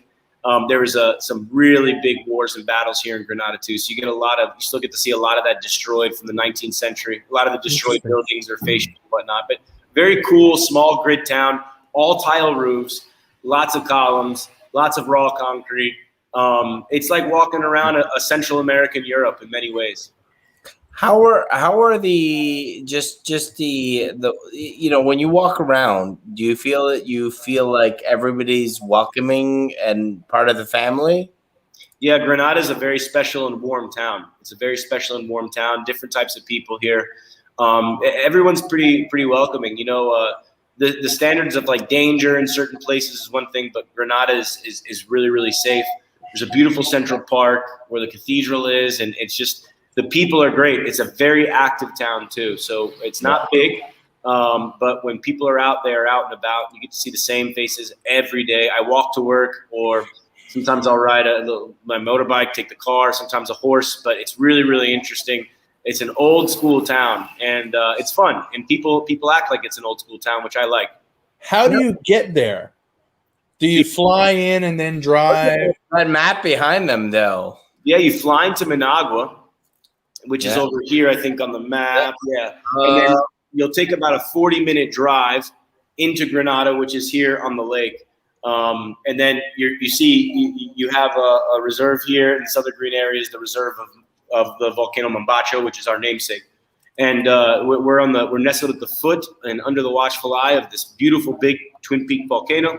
And we're on the lake here too. So there's a nice port with some ferries. The isletas are over behind your head here.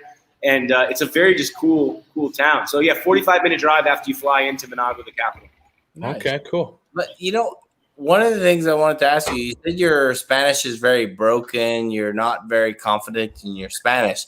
So what was your experience of coming to and living in Granada as not being a Spanish first language?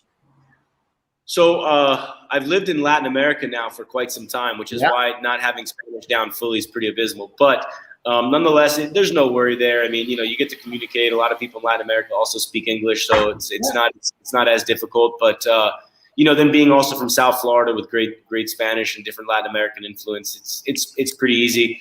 I've lived in Spain, Cuba, did a little bit of work in Nicaragua before. This is my first time officially living in Nicaragua and the Dominican Republic. So I got some experience with Latin America and the Spanish home country. So when you say your Spanish is broken, it's probably fluent, right? It's enough to get by and be dangerous. Hey, I don't believe that. Dangerous. I think. So what's when it comes to major cities, what's the closest major well-known city to y'all? Oh, Granada. That would be Managua, the capital. Managua. Okay, how far is that from you? It's about 40 minutes. Okay, cool. Right if I'm driving, and the auto transit police are not too busy, we'll get there in about 23 minutes. Okay. They're not too busy. Now, how many cigars can you smoke in 23 minutes? Man, if you're with me, a little minis. Chad in the chat is asking, are you guys open for tours? Yeah, absolutely. So another unique thing about Casa Favilli and the Mombacho Familia is we're the most visited cigar factory in the world. We do an average in good years, we do an average of 450 tours per year. Here we have a full open facility. That we have a full lounge, a full open facility. We have a full cigar retail location here, and we actually have a Central American distribution center for cigar sales here, where we facilitate our sales in Mexico, Costa Rica, Belize, Panama, Guatemala, El Salvador, a little bit of the coastal in Honduras, and of course we service the great country of Nicaragua, which is a great hole in our industry. It's got so many treasures, and we need to sell our products here and have Nicaraguans celebrating the largest and most beautiful export coming out of this country, which is premium tobacco. Hell yeah. So we have a full service. I mean, we're constantly on tourist stops. We're considered by the government one of the safe places to visit. We're also #1 on TripAdvisor for the entire region. So that's a very strong thing that we have also. Wow. And again, you're visiting a colonial mansion, which is very much like a museum with active, handmade, artisan products. It's really, really cool. So we are open for tours. We have several different types of tours. We have a table reserved on the production floor for people to sit down and sit with one of the best rollers that we have and buncheros that we have, create their own cigars. We have a whole create your own box program here. It's really, really cool. And the beauty of being able to connect with consumers like we do with a direct-to-consumer model is anybody who visits here, you know, like a hotel, you may never see that customer again. So you really want to focus on the experience that someone has when they're in your house. However, with our DTC model, our website, and our pretty vast distribution over 60 countries, we're able to connect with those people permanently. So they leave here with a special code, they leave here with a special experience, and they continue to smoke Mombacho. So it's really special. That's Hell awesome. yeah, man. Yeah.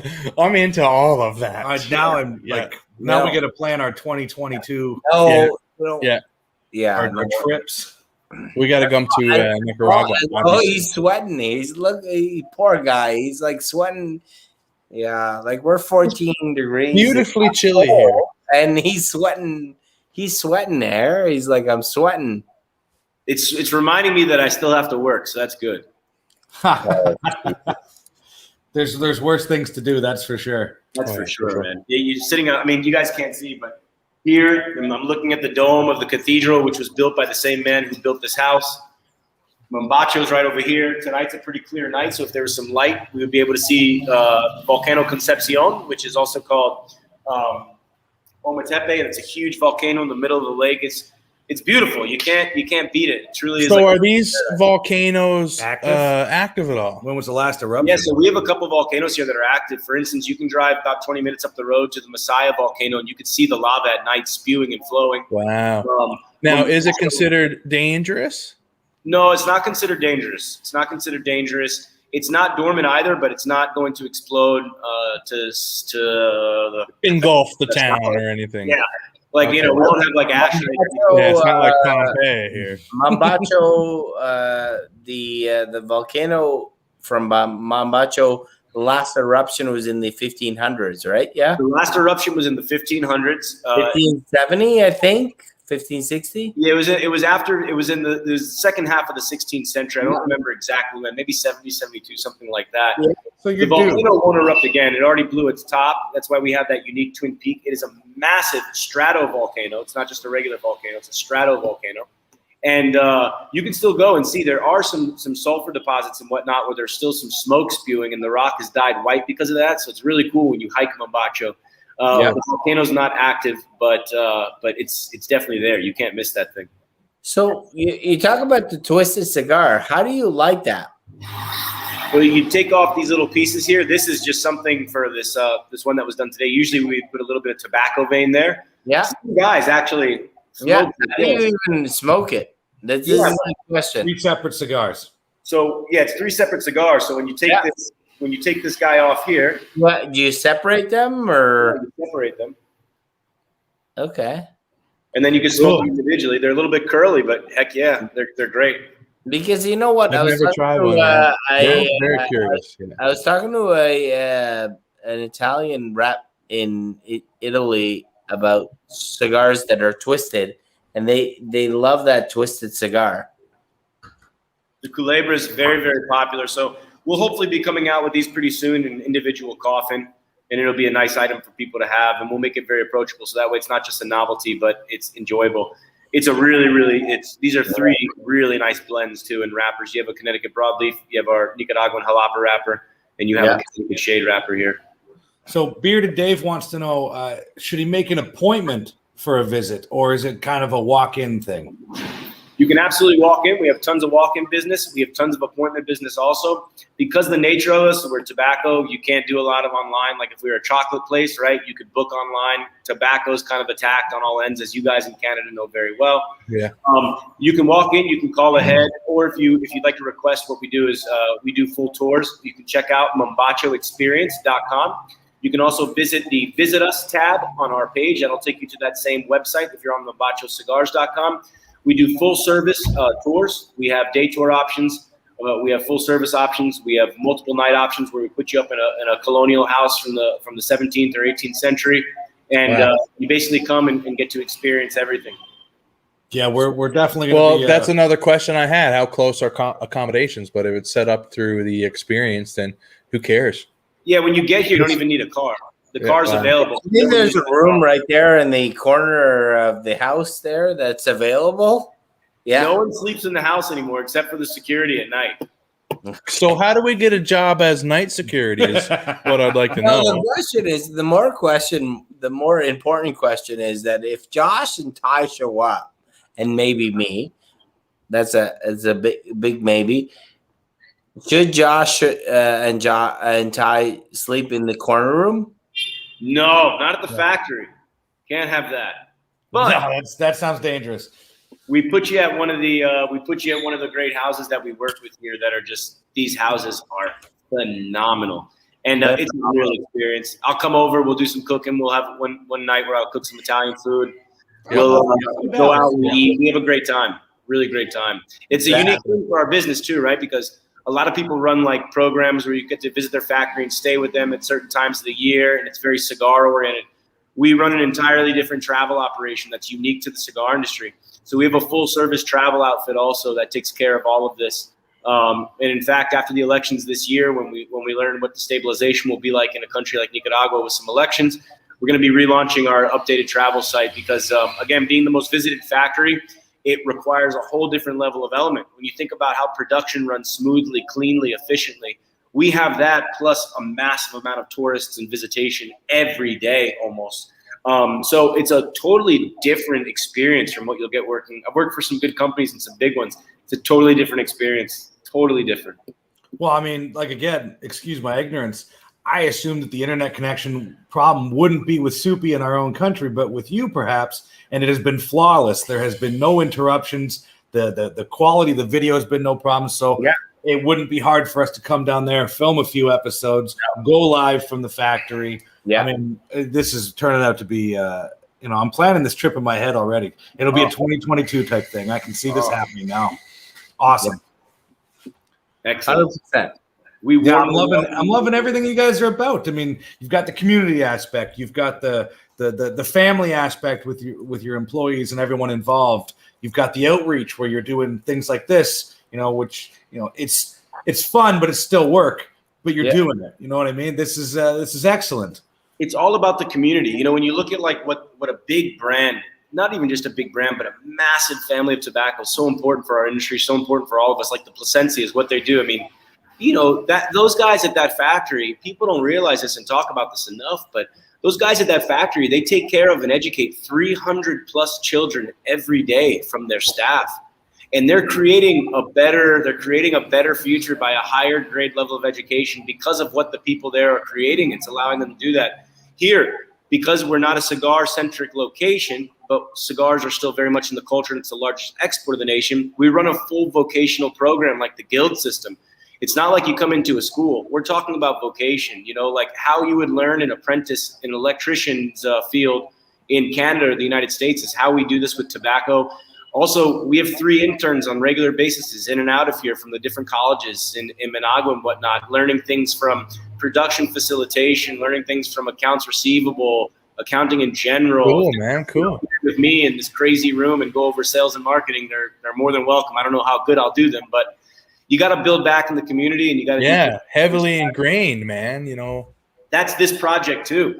Diplomatico and Mombacho as companies both take a good portion of these proceeds and they go to their respective charities, which help directly build communities. And it's not just writing a check and having a party and a dinner over that. What it is it's here's the allotment this year for what we can do to change, and then how do we get involved and stay involved in terms of, even if it means us going out and picking up shovels and doing things, and it's not shallow. You can't build shallow stuff. Building houses for people is great, but you build a house and you leave and you don't know what happens next.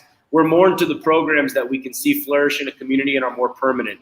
You know what? I want to say something about Mitch. Mitch says, I hope to come down for my 30th birthday. His comments, and I'm going to say 100% he should come down for his 30th birthday. Oh, it'll be a party. It'll be an epic party. That's right. With a lot of cigars, always. Got to. Cigar for breakfast, cigar for lunch, cigar for a walk, cigar for dinner. Buddy, you had me at gravy. Yeah. Mitch should, I think Mitch should come online. Yeah. Is he available? He should. Screw it. If he's working, but I think he should come online.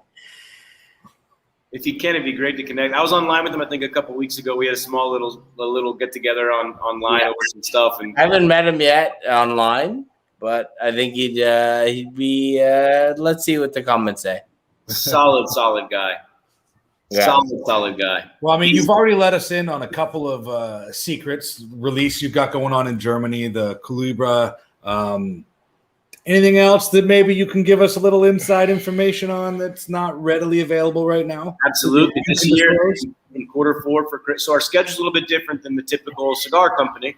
There's certain times that you want to release products for your markets. For us, because we have such a direct-to-consumer model, we release around more of the consumer goods type times. So right before Christmas and that Thanksgiving season, we'll be releasing an entirely new core line, which will do some replacing and do some new additions to Mombacho. It's a very luxurious brand. It's 3 Vitolas across 3 different wrappers, consolidated in one really unique line, really beautiful stuff. And the beautiful thing too is we've actually brought in Miss Indiana Ortez as our basically our general manager and production manager here. And she comes from a tobacco family, and she's done some new stuff also that is just really, really phenomenal. So that's going to all be coming out, and we're excited about it. Awesome. Everything celebrates Granada. Everything celebrates Volcano Mombacho, and everything celebrates that momentous experience. If it doesn't, we just don't have time for it. Celebrate all things, man.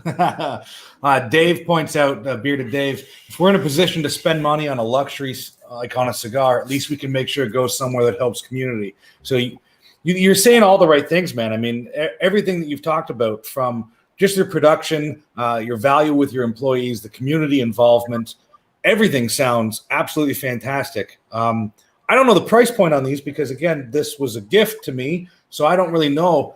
Do you consider you guys a luxury brand, a luxury cigar brand? So, yeah, we fit into a little bit of that category naturally because of the price point, but it hasn't been super – in the 15 years of business, it hasn't been super laid out that way, but that's the move that we're going towards is a more luxurious product. Yeah, that comes a little bit higher of a price, but look, the thing is that when you have authenticity, you're able to do things differently.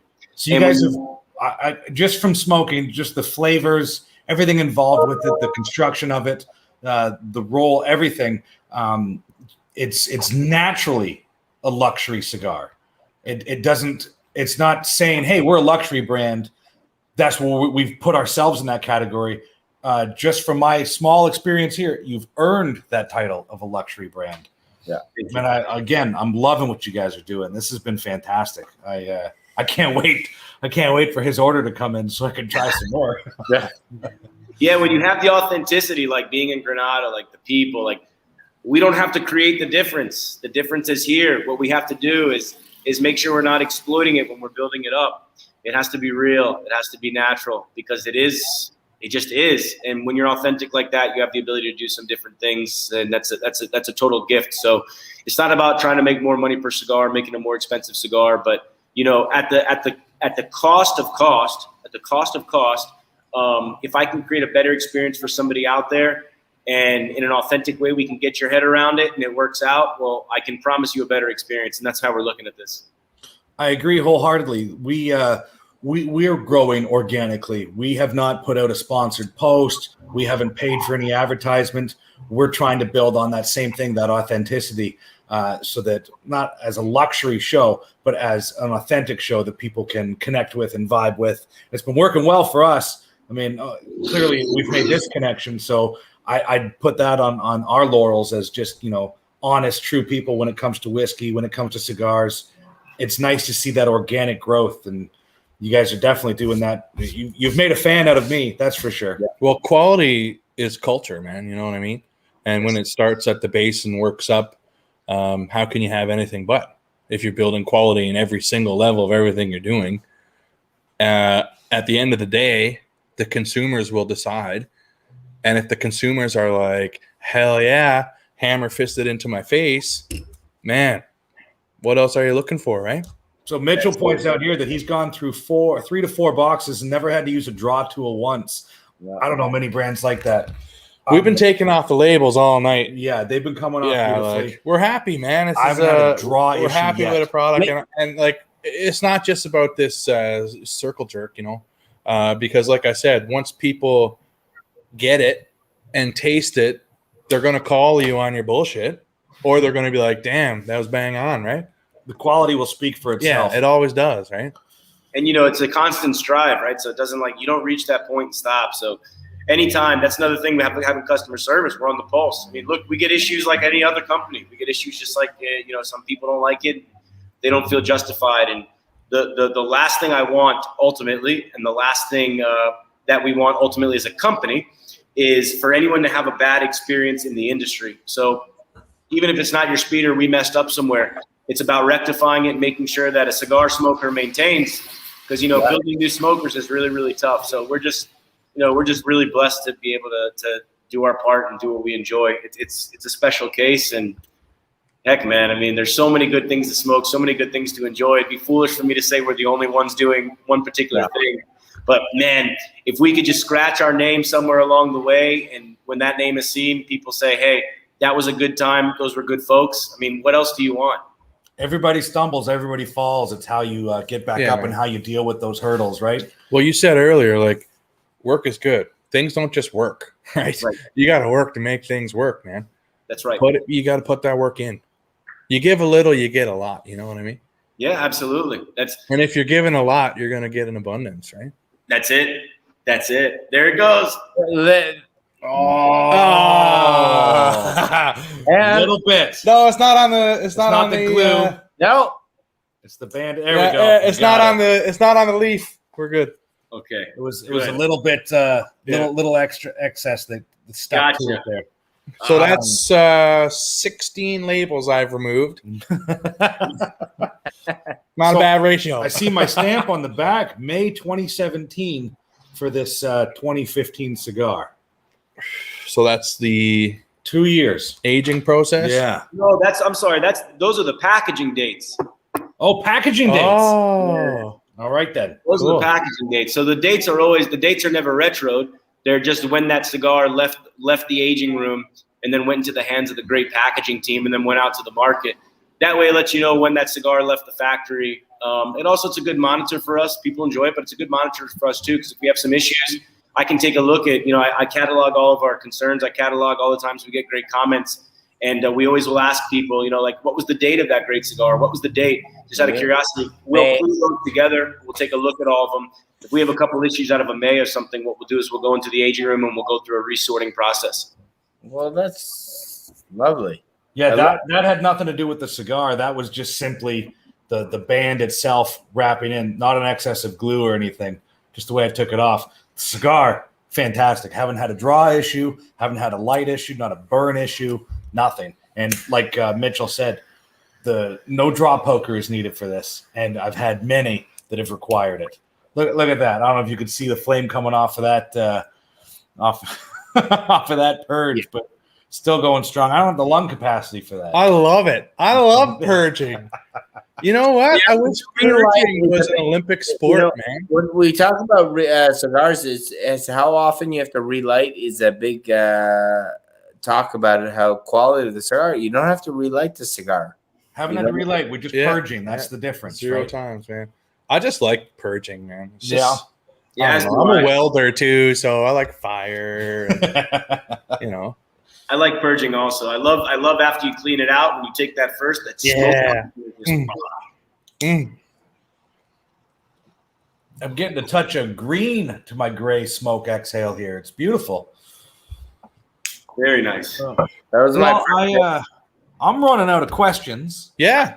I mean, we could wrap it up in the next 5 minutes or so. Yeah. So is with that being said, is there anything else that you'd like to let the people know? Like I said, we've had many people come through the live here, but a lot of people tend to watch this after the fact.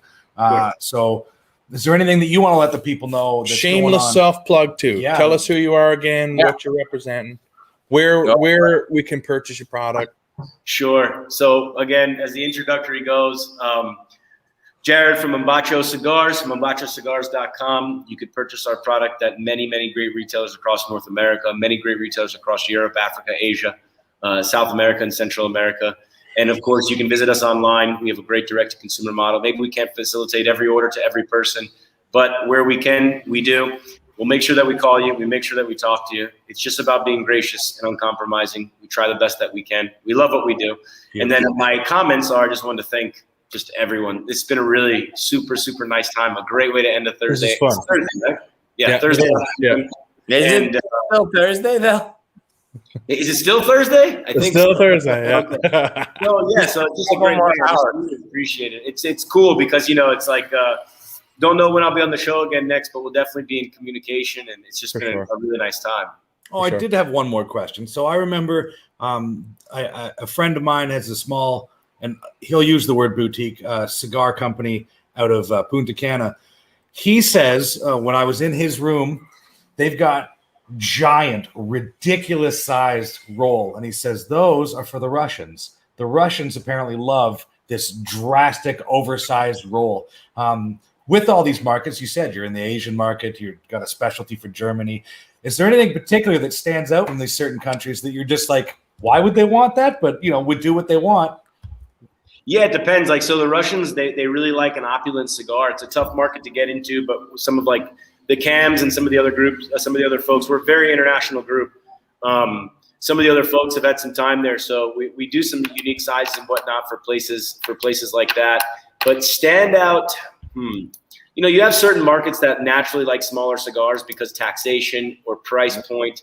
The large cigars are definitely more of a geographical thing, right? So like North America likes large cigars. It's a fad type of thing going on right now, and it's probably going to be a staple for a long time.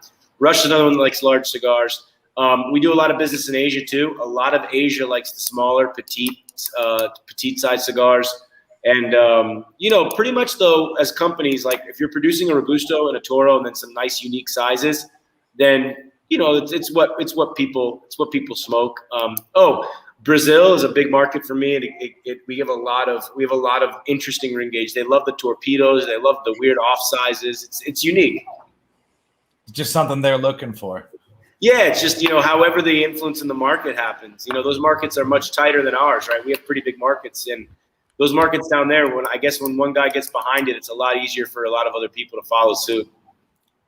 Well, Adam says that thanks, Jared. It's easy to tell you're passionate about the product. Thanks for sharing your knowledge and love of the product. Thank you. I wholeheartedly agree. It's been fantastic on our side. It's been great, man. And then Dark Traveler there, Saucer Gravy himself, just came back and he says his observations are that Buzz Monkey is lit, a man after my own heart, and he learned how to properly purge from Jared, a next level purge. So I'm glad that someone, as long as someone can take something away from this. I mean, I'm taking away a ton of knowledge and awesome. A newfound love for a product I haven't had before. This was the best research I could have ever asked. Yeah, why would I do a reader, man? Yeah, why would I read shit when I can get it directly from the source? Very good. I'm glad I could do something. I think this makes me productive today. Totally, man. Okay, yeah, absolutely. Yeah, that was amazing. Yeah. So shall we call it a night? I've probably got another 15 minutes. We can take questions from any of the people that are here. Oh yeah. Mike never did join us, unfortunately, but he says definitely true passion. You don't see this often. So Mike Brisebois, I'll just add him here. He's known as the Whiskey Explorer. He's got his own thing, the Whiskey Explorer Society.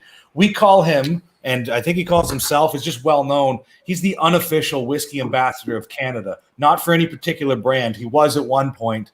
But they let a good man go. Tag. He's our go-to guy when it comes to for whiskey knowledge. Essentially, he's a fantastic expert, and his passion always shines through. And obviously, like he said, definitely true passion from you. Real recognize real when it comes down to it. You're a true G when it comes down to this stuff. So it's been an absolute pleasure. Dark Traveler is saying thank you for having him on.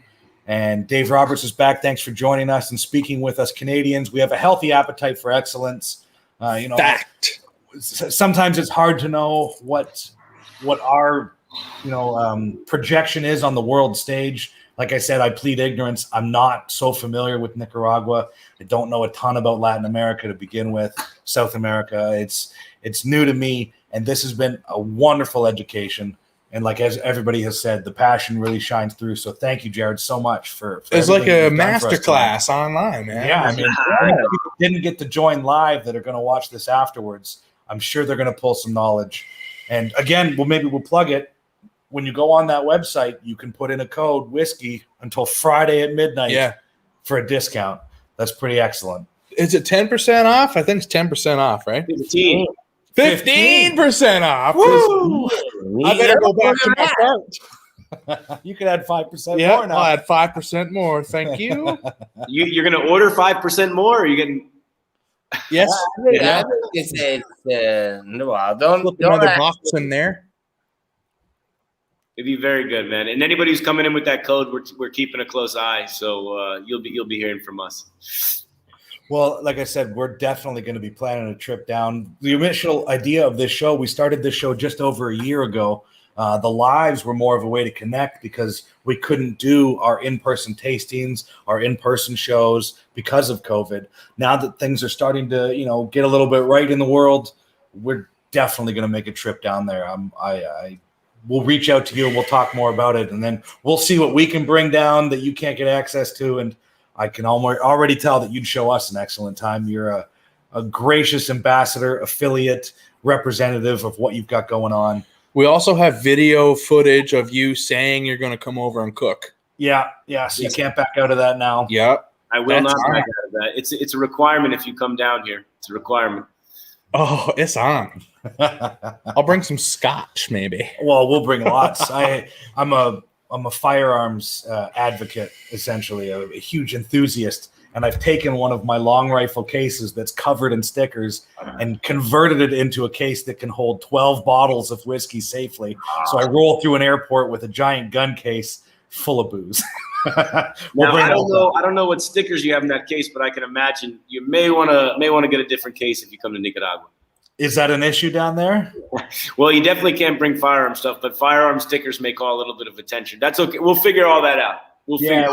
I'll wrap it for that particular. There you go. Excellent. Well, yeah, man, I think I've exhausted everything I've got to say. Thank you so much for joining us tonight. This has been an absolute pleasure, an education, and an experience that like none other that we've had for guests on here. So thank you. Absolutely. Yeah, appreciate it. Thank you, gentlemen. Cheers. Very much. Cheers to you. Cheers, y'all. Yeah, cheers. Soupy. Boom. Cheers. Yeah, long ashes to everybody. Hell yeah. And yeah, thank you so much, Jared. Really appreciate it. Of course. You guys be good. God bless you. Okay, talk soon. Take care, Talk man. to you later. Thank you. Well, there we go, everybody. Almost 3 hours. This has been That was great. That two was a cigars. Great herf. Oh my, yeah, this has been fun. We've got some new people that we've never met before. Hopefully, they've subscribed to the channel. They learned something. Yeah, today. go They ahead and enjoyed subscribe, guys. Come on. Please do us that favor. Hit that like button. Do all that jazz. Feed those algorithm gods. Oh, the algorithm loves when you turn notifications on. That's true too. Yeah, you hit that little bell notification. Yeah, it's great. Sometimes we eat pizza and nachos live on the show. It's horrible. It's been known to happen. Yeah, you'll hate it. So yeah, thanks everybody that was new for checking us out and joining us tonight. Thanks Soupy for setting us up. Really appreciate it. This was definitely one of the better guests we've ever had. So good times. Yeah. Cheers, everybody. I would have offered any questions that people had, but it's just been going all night, so it hasn't really been an issue. We got to get Dave on too. Yeah, Dave. We'll definitely have to have him on. Tell us about the new range that they're repping. Sadly, I didn't get to go to that tasting. Tam really said that that we'll never have him on again, but that's not true. That's not true at all. Tam I just got to have lovely. a better lit situation next time, my friend. Well, yeah, with that being said, I should have asked, but I didn't. But was there any questions anybody had? I mean, we still got questions, comments, concerns. I have. We'll address them all. 4 minutes left in my cigar. I got more to take off air, but that's fine. Yeah, that's while we're packing up and chilling out, trying to close the door that's broken. Is it broken? Oh, yeah. Oh, that's not good. Terry done fucked it up. That happens. My theory is push buttons and turn knobs till cool shit happens. Hey, well, it brought you here, so thanks for that, Dark Traveler. What was your fave smoke of the night, and what was all smoked? We all started, I believe, well, most of us started with the Liga Maestro. Yeah. I have the little Robusto version of it, but I smoked one of those as well. Yeah, I started Delightful. with that, and then I moved on to the Cosecha, the 2015, which that's what I'm still smoking. And like I said, it had that creamy note to it, one that I wasn't really expecting, but smooth, well-constructed, delightful cigar. I look forward to trying more years from this Cosecha line, for sure. I went to this one. The Tierra Volcano. Yep. Quite lovely, Yeah. as you see. Well, I'm 2 for 2 at this point. I haven't had a bad cigar from these guys yet. That being said, I've only smoked 2 tonight. So. Adam. How'd you guys get so handsome yet so fat? It's a skill. It's a skill. So fat. So fat. Fatty. Mitchell, yeah, thanks Adam, remember? thanks You for are too reaching fat out for today. Would love to have you on the show as well next time we're doing one of these. Yeah, Mitchell, for sure. Now, Mitchell, I think we're at the point in our relationship where we can call you Mitch or not. Mitch. So let's get that out of the way right now. Is it Mitchell or can we call you Mitch? I think it goes by Mitch Moments. Or Instagram. I see Santaga. Santa Ga? Great Santa nickname. G. Santa. G. Oh, yeah. What's up, Santa? You know what I mean? We're all about nicknames here. Mitch Moments. I think he goes on Instagram by Mitch Moments. I believe he does. Yeah, he reached out to us today. Yeah, Mitch Moments. And the moments are wonderful. I did something that I don't usually do today. What did you do? I followed a new account. Oh my goodness, that wow. is rare. That person must. You know who it was? Who? Mitch Moments. Oh, there you go. Mitch is good. Boom, there it is. Perfect. Mitch That's all I got for the night. me. You got anything you want to plug or promote there, Soupy, before we get out of here? Whisky Heathens. Oh, that's a great one. Oh, Yeah, wow. I love those guys. Delicious. Go ahead and share some of our videos on Facebook, you fucks. Buzz Monkey approved, by the way. There you go. So you can find Soupy at Buzz Monkey on Instagram. You can find me, Ty Brandt Comedy. You can find Josh, Know Your Whiskey. And of course, you can find us on Instagram and YouTube, The Whiskey Heathens. And now I believe we have a Facebook page that we don't really interact with much. The Whiskey Fuck Heathens. Facebook. We'll get there. Yeah, Facebook sucks. Yeah, it does really. But yeah, this has been fun. Anything you got to talk about or let the people know about, Josh? Well, if you haven't done so already, go ahead and hit that like button and subscribe and stuff like that. All that good stuff. Yep.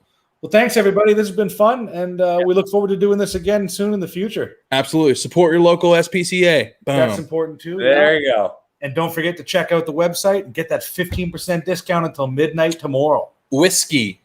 Whiskey without the E. Adam, the And yes, a unseen big moderator. thanks to Adam, the Thanks, unseen Adam. moderator. Greatly appreciate it, Adam, for all you do. and all you Sometimes we call contribute. him Johnny Camera Guy. many nicknames. Yeah. Well, it's been fun, man. Yeah, I agree. All right. Well, everybody, thanks again. And we'll catch you on the next one. New episode dropping on Wednesday. Don't even know what it's going to be yet. We'll see you later. Bye, everybody.